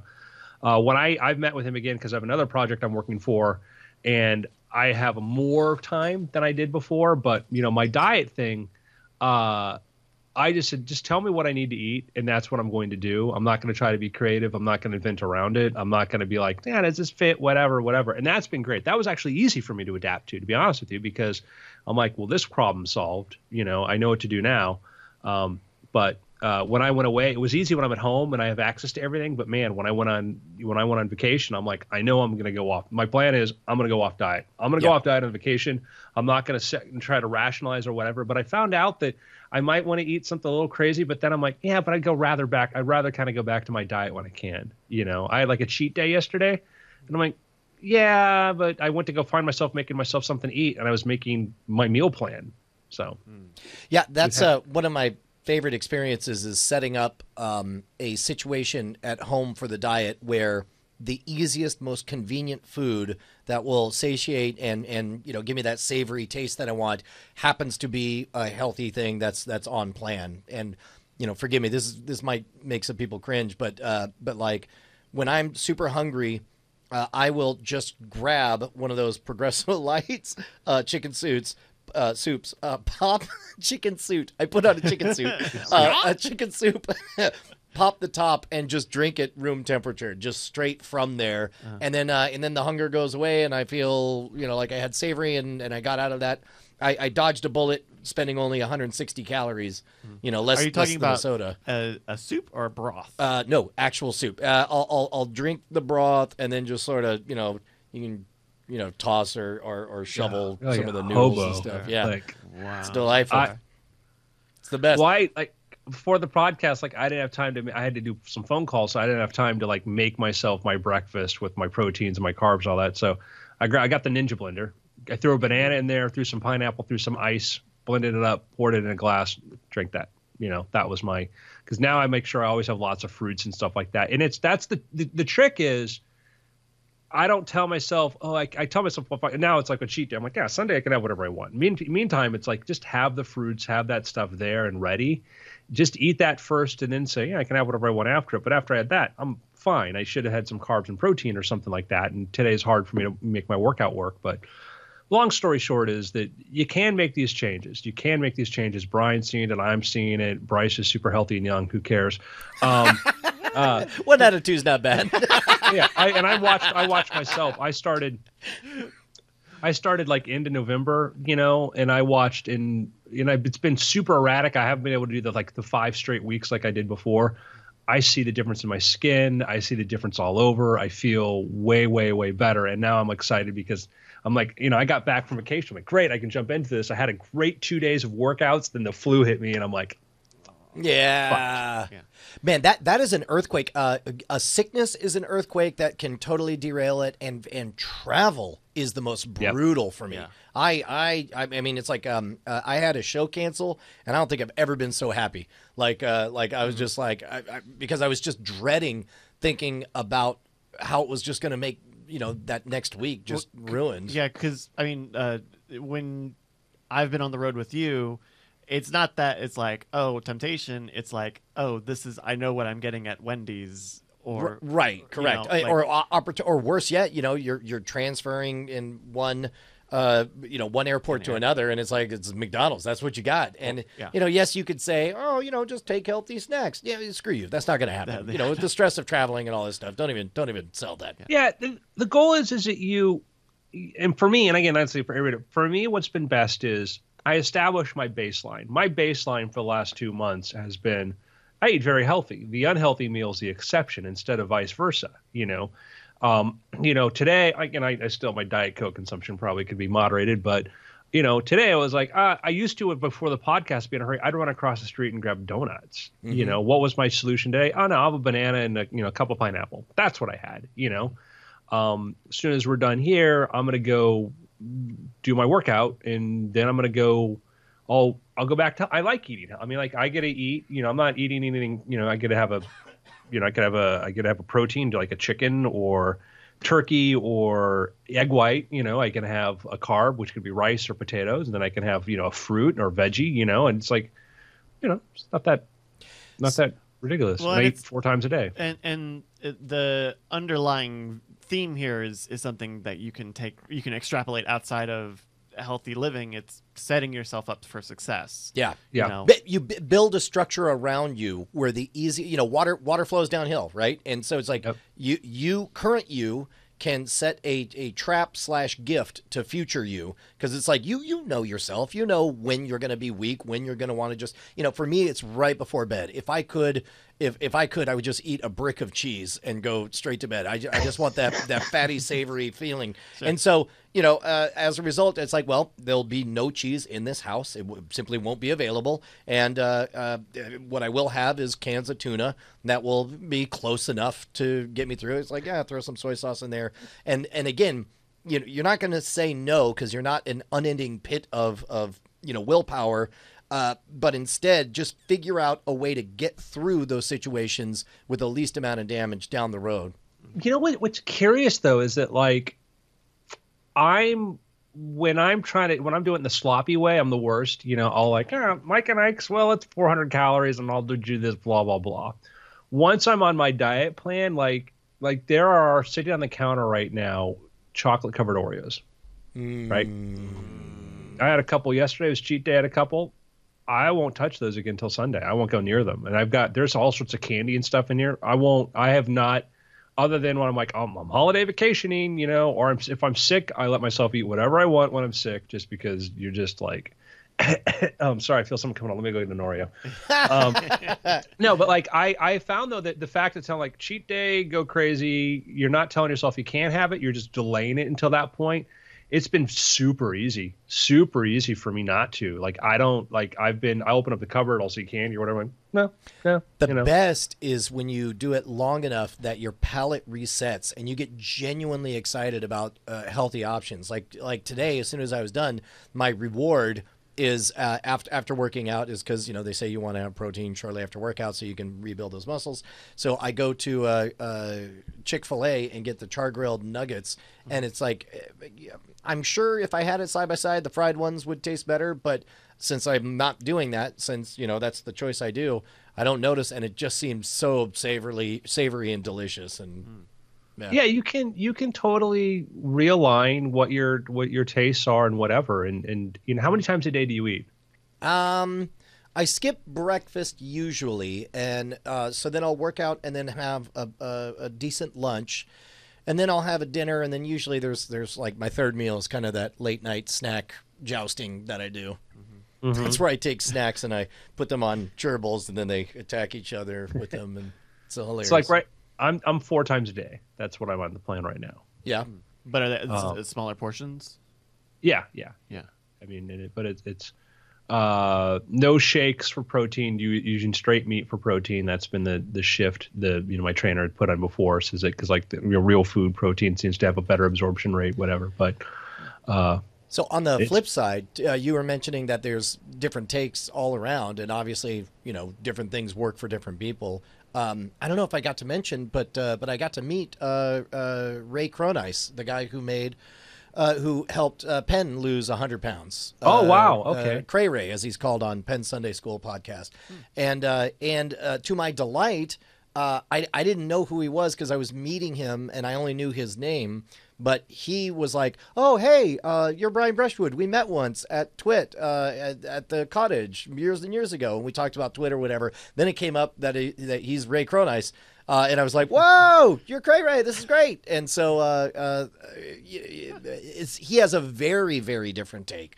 Everything is plant based. You don't have to do the business about eating protein. He would reject saying that. There's plenty of protein in broccoli. Just eat lots of broccoli or whatever. I would defer to Chad. Like, show me the research where you're showing the studies of athletes doing high amounts of muscle gain. Right. Well, and that's correct. And that's the thing is most of the stuff. And I'm sure he would have an answer for all this. In fact, maybe we should try to get him on the show. He would probably Skype in. He would be fascinating to hear. All this stuff. But I'd rather try to get Chad. Okay. Because I'd be like, well, I heard this and I heard this and the guy I trust said this, Oh yeah, let's just put the two of them in a they pit. get their own asset. and I would say like, yeah, he did great. Penn lost a lot of weight, but he looked like a guy lost a lot of weight and didn't have much muscle mass. That was the thing that's my. And what worked for Penn, that's great. But I looked at this guy, go like, this guy looks like he crash dieted and lost so much muscle too, though. Well, and that's I think they were talking about it on the New Year's episode of Penn Sunday School. They were saying that step one is to lose the weight and then start exercising again. And I'll say going to all plant. I mean, I definitely lost like 15 pounds that way a couple of years ago, but I was very slight and did not have much muscle mass at all at the time. For sure. Yeah, and it's a thing to figure out is like, and again, I'm not, let me recuse myself from any sort of expertise on this matter at all. Let me make that very, very clear. But in the research I've seen, it's like, yeah, you can, when bodybuilders drop 30, 40 pounds after contests, it's because they're losing muscle mass too. Right. They're losing tremendous, and muscle mass goes fast. And that's one of the things you can have happen. And that some of those diets, like you're losing fat and muscle. And you see that some of those people, I can't speak to his guys, Ray Cray, whatever at all, but I've seen other people who've done this. My friends that go vegan, like, I'm feeling great. I'm like, what's your bench? What do you squat? How's your strength right now? Well, and I think that's what's interesting about this version of the journey for me is I've never worried about what those numbers are. I've always thought like I self-identified as a slight and wafy individual, and so I always just tried to be slight and wafy, and now being over 40, it's like, well, let's go for muscle mass and let's see what that's like. And Bonnie was the first to notice actual gains, and I asked her like I'm like, oh, could I be a muscly guy? And Bonnie says, do you remember that line from Breakfast at Tiffany's where Audrey Hepburn says she thinks diamonds are gauche on anybody older or younger than 40.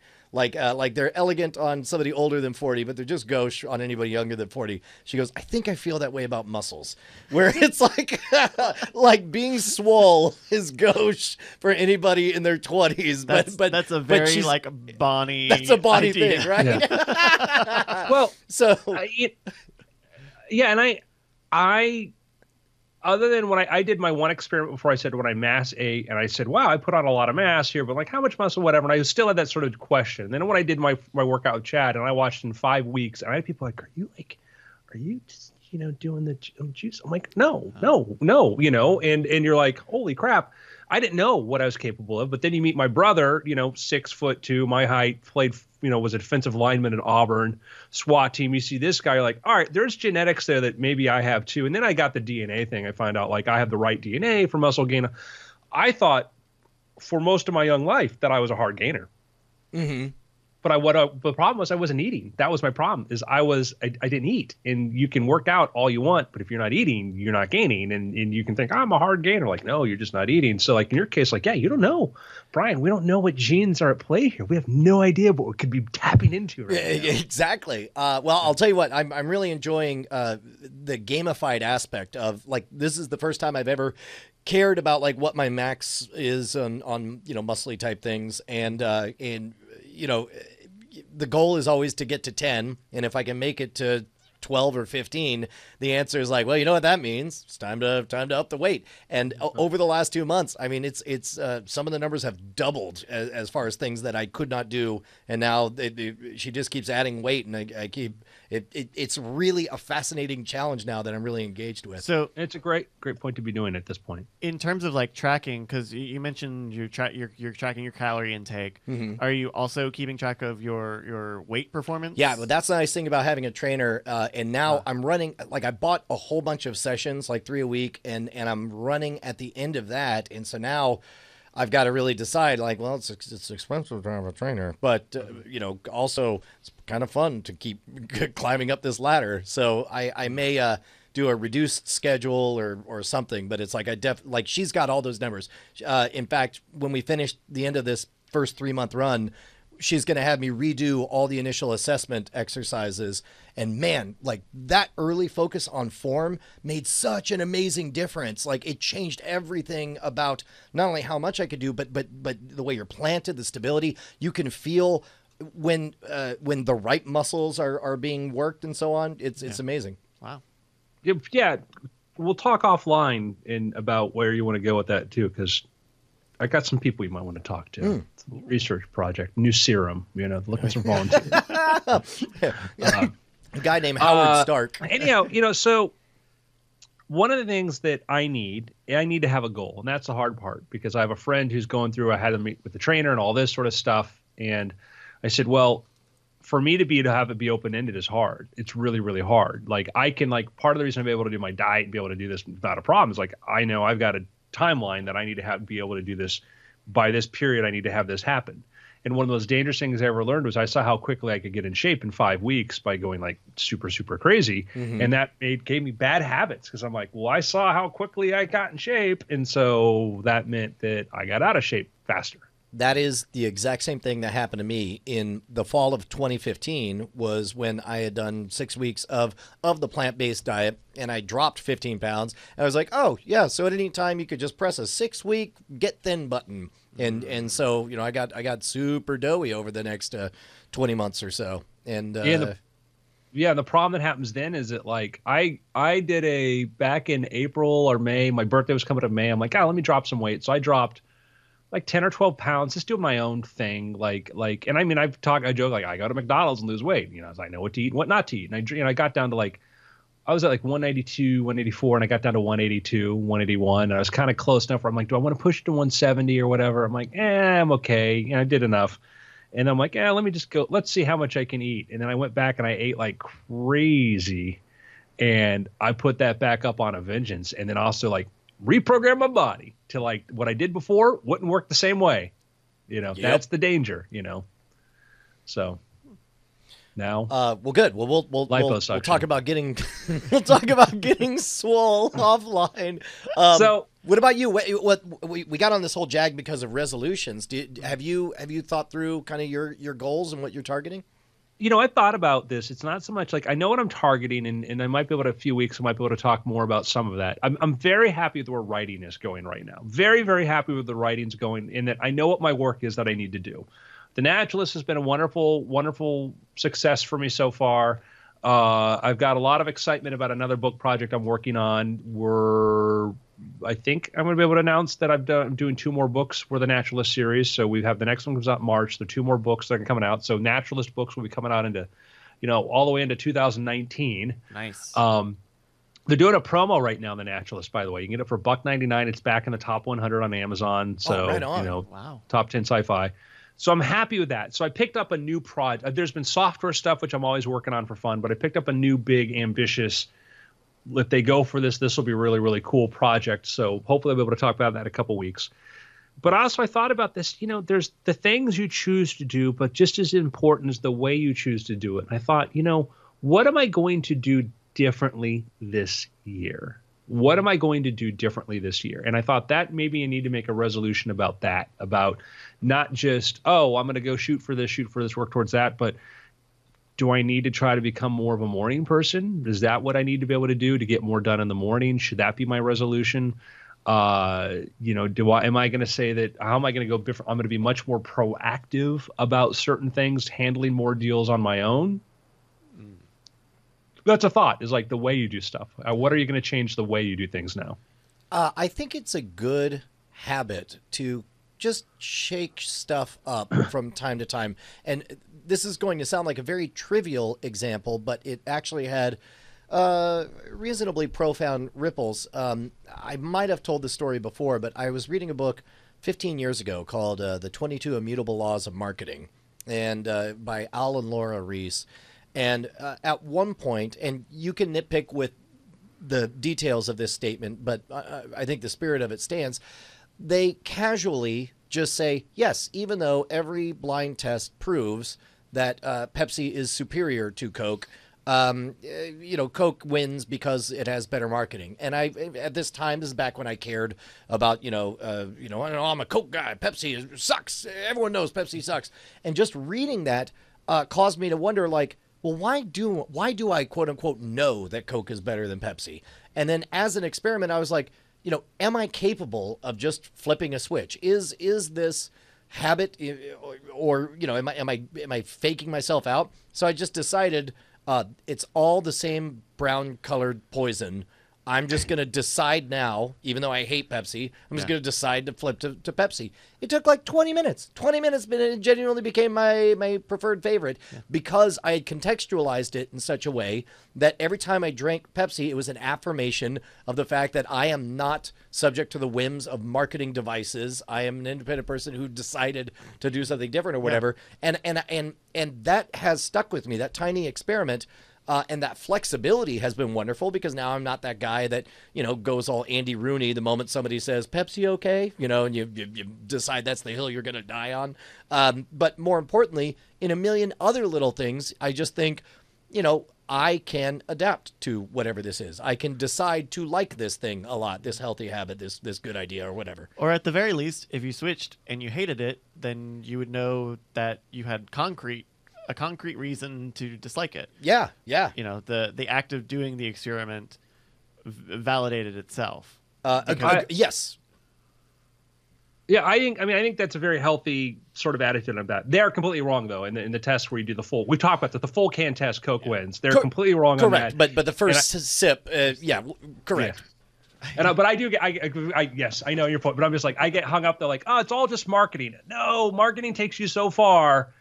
Then there's but to your master point, because it's just like, and I'm like, I'm like, we have, people are like, oh, we have Pepsi. I'm like, fine.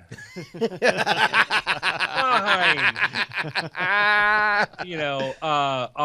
I mean, I'm like, yeah, like it's a goddamn soda. It's like, do I want that to be and put that on your tombstone. Here lies Andrew Main. He really preferred Coke. Pepsi was not okay. But I'm absolutely, I am the person that, people, oh, you can't tell the difference. I'm like, really?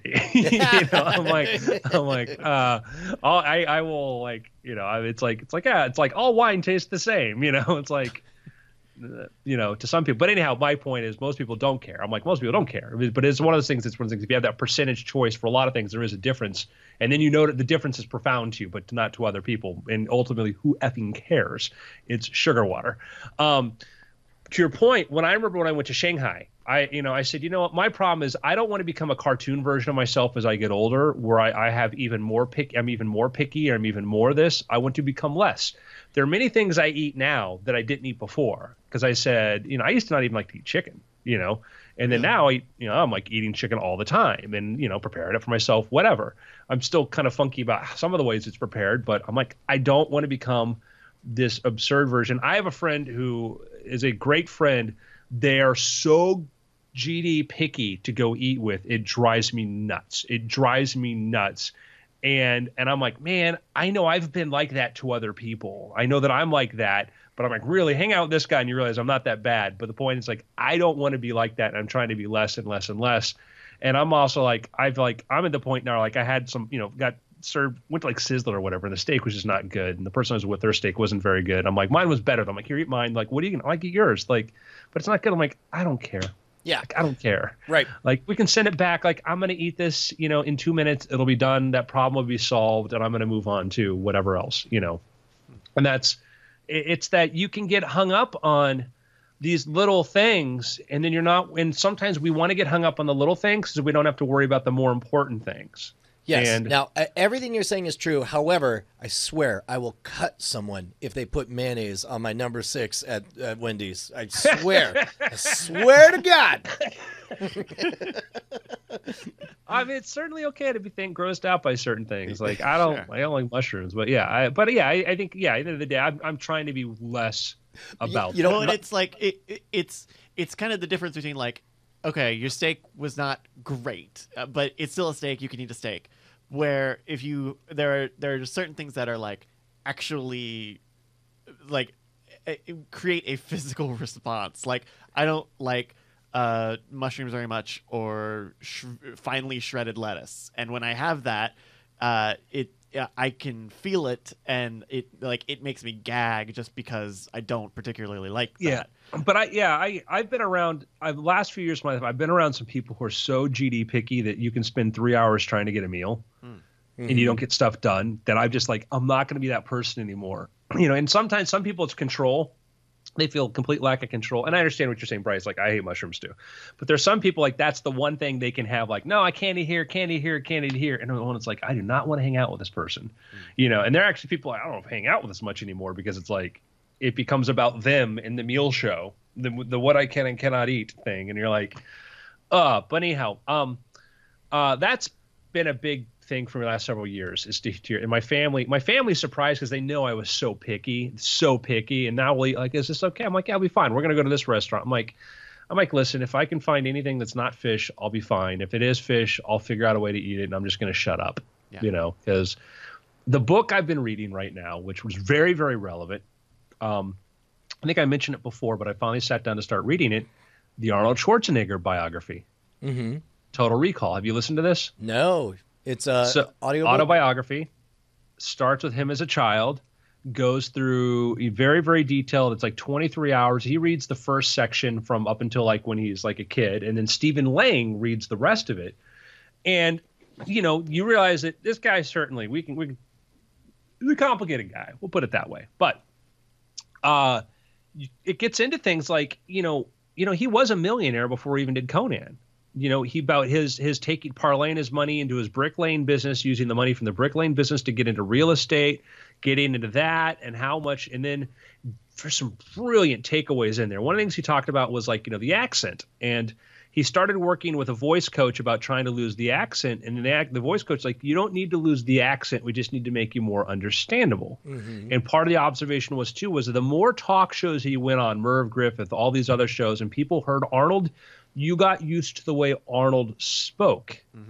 And so, it wasn't an accent. It was how Arnold talked. Right. And that became a trademark, and you think about like how that was if he had lost the accent entirely, he may have been a little bit less iconic. And that was a very interesting thing about the idea of people getting so used to Arnold. Not just his accent, but even his name, right? Originally, they were going to make him, Arnold Strong or Stong or something like Hercules Goes to New York. Arnold Strong. Wasn't it called Hercules Goes Bananas originally? And they then retitled it after that. Yeah. Wow. Yeah. And then they dubbed in his voice. He's like, I'm tired of the same battles, the same bad guys. I want to... Yeah, it was there was this, people like can't even pronounce his name and how are you going to do this? But then he was very adamant about certain things. And now it's like, oh yeah, that the weird name was cool. The accent, the Arnold way of talking. And it was that it became that a hook. We've talked, there's visual hooks. You're like, oh, I'm going to wear a hat. I'm going to paint my face like this, but also this way of talking that you hear that voice like, oh, it's Arnold. It's Arnold. Oh, Arnold. Oh yeah. It's clearly, if you can very easily be parodied, it's kind of a good thing because it means your character stands out so much that people immediately know who you are. Right. And So- it's one of those things like it's a stumbling block to learn to say Schwarzenegger, but once you get it down, it's fun to say. Yeah. and it becomes Yeah. easy to I don't know, to stick in your mind. Very sticky. Yeah, I'm at the point now where he's getting ready to shoot Conan. Mm-hmm. You know, he's been in training forever for doing Conan. He's already been dating Maria Shriver, talking about his great observation about like going to like the hanging out with the Kennedys and their, you know, the compound and what like this. And, you know, Maria's like, well, you know, what do you think or whatever? He says, well, he has, you know, I like everybody, like, you know, if I ask everybody what their favorite color is, everybody says blue. It's all the same color. Politically, ask your political point of view. You all have the same political point of view. Everybody thinks the same thing on these regards, which was just sort of interesting, his insights. And he's got amazing stories. He talks about like, because he was such an interesting personality, people wanted to introduce him and meet him, introduce him to other people, and he got to hang out with people. He got invited to, he got invited to, you know, all these sort of different, you go to this famous restaurant called Elaine's Restaurant with Elaine, you know, and she would take him around and take him to table. This is Arnold. You have to meet Arnold. Lucille Ball loved him. You know, Lucille Ball had him on a TV movie she did. He goes to a party and it gets introduced to Andy Warhol. And Andy Warhol is there with his camera taking photos. And then Arnold's sort of just hanging around. And Andy Warhol says, oh, you know, like everybody's starting to leave. And Andy Warhol says, no, Arnold, why don't you stay? You know, I want you to see something. And Arnold says, a bunch of these young guys come in and they start taking off all their clothes and they lay on the floor. And Andy Warhol starts to organize them into different heaps and mounds and take photos like he's trying to create a landscape out of human asses or something, you know? And he's like, and it was like, because it was amazing to watch him work. And he started explaining to me, he says, Andy Warhol's like, I don't want people to understand how I made the photo. I want them to look at it and go, how did he make this, you know? And he goes, if I'd asked him if I could have watched him work, he probably never would have let me done this. But here I am watching, you know, Warhol work. You know, the landscape painter, Andrew Wyeth, right? No, but I'll take your word for it. If you look at Andrew Wyeth, iconic, one of the most amazing landscape, you know, artists, you know, ever. And so his stuff has been just celebrated widely. Okay. His son was doing a portrait of Arnold. And so he says, oh, why don't you come hang out with the family? You know, get to meet the family. So he gets to go meet the family, and his son, Jamie Wyeth was the artist.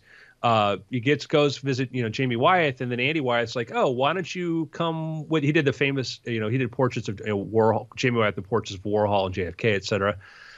He says, oh, why don't you come, you know, meet the family? So Arnold goes and meets a family, and then Andy Wyeth is there. Andrew Wyeth is like, oh, hi, Arnold, nice to meet you. Do you want to come with me? Yeah, I'm going to go do a landscape. He's like, okay.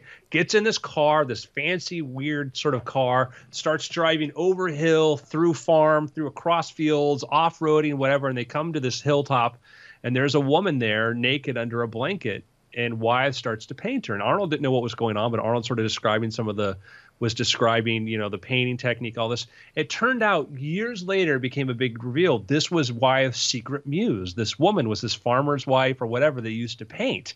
And Arnold got invited into this world, met this, you know, like 2 decades before anybody even knew what was going on about this. Then it became a big, huge story about this woman. And it was just, he gets Zelig-like, he gets pulled into, you know, these different sort of things. And this is before Conan. This is while he's done Pumping Iron, and he's famous. He's been Mr. Universe at this point, right?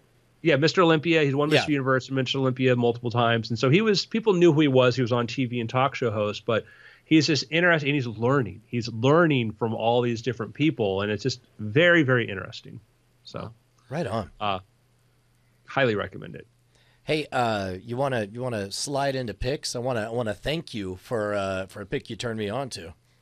Yeah, sure. Stealing Fire. I just finished. Is it Stealing Fire? Yeah. How Silicon Valley Navy SEALs and teams work.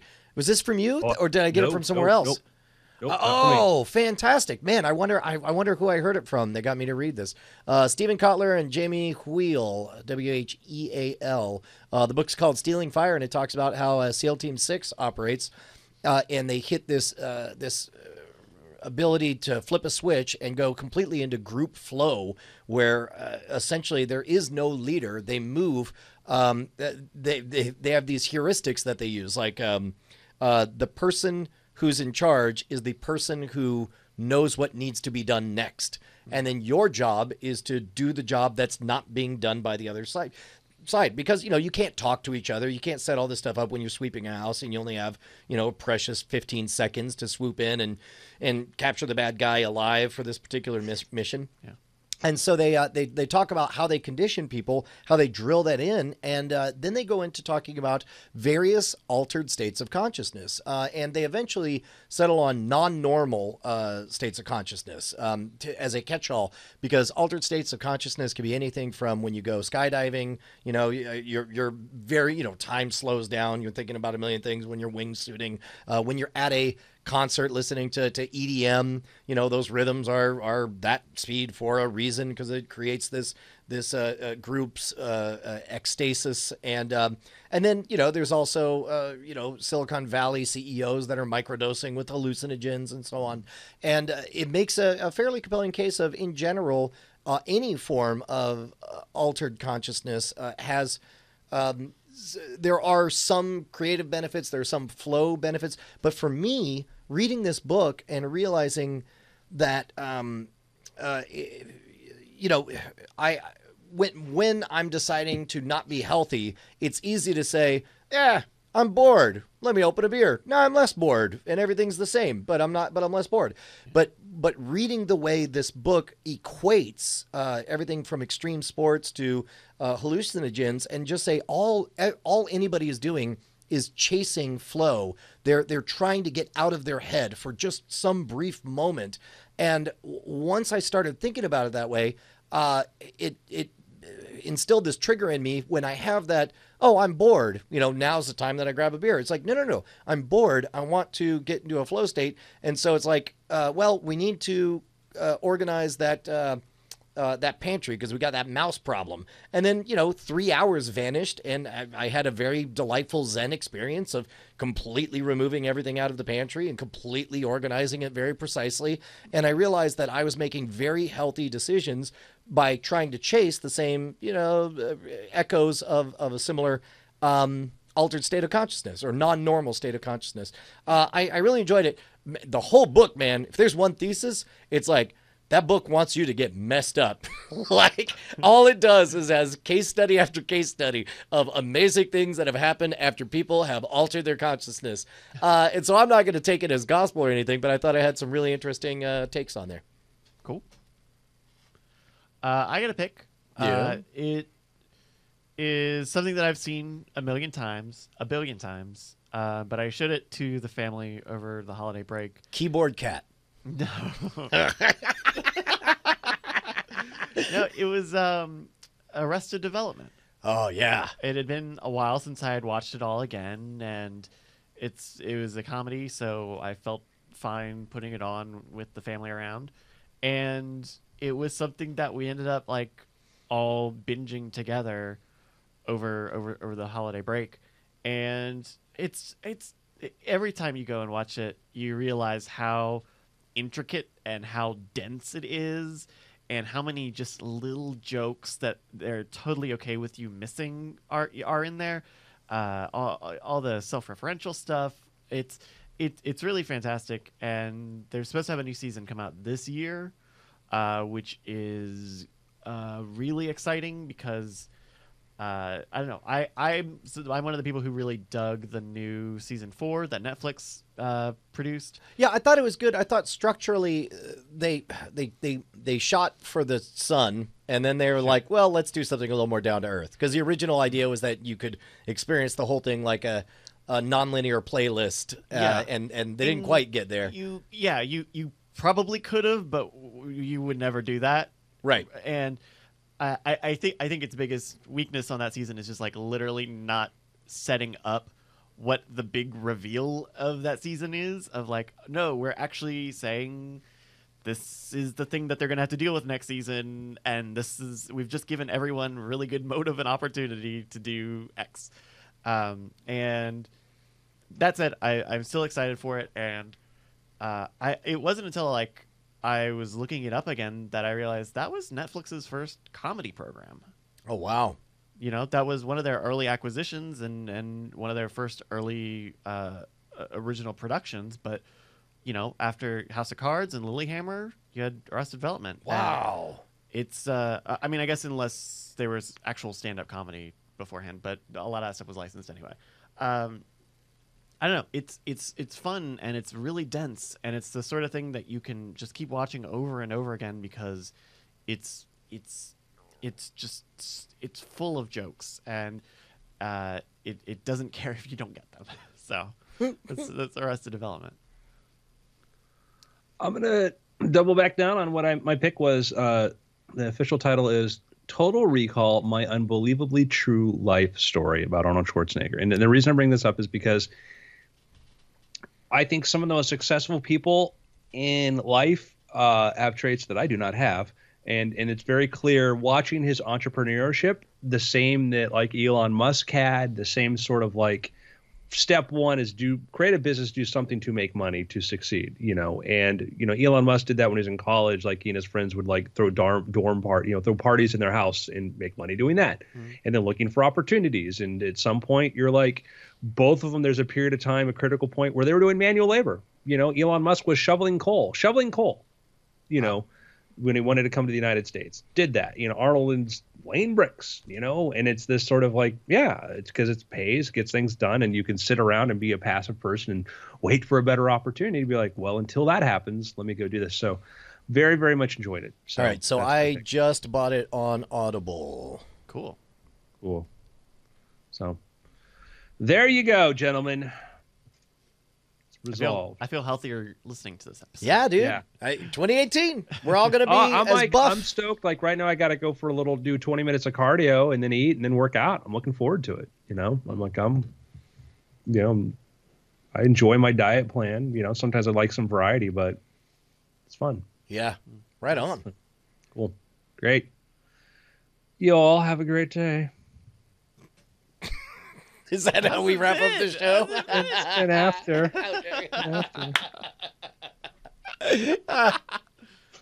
Oh, that's great. Alrighty. Hey, good shows today, everybody. Yeah. Glad to be back in the saddle, doing the shows, doing the work. I mean, yeah. Oh. And, yeah. I see you over there. Just stretching. Enough room in there for you, Bryce?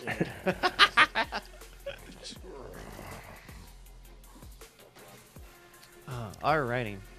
Yeah, we'll see you guys for Cord Killers. That's right. In a couple hours. Live from CES. Oh, that's right. Yeah, Tom will be from the Kess. I got some smack talk for you all that we'll do off air. Ooh, alrighty. It's about our audience. Love you guys. And how great they are.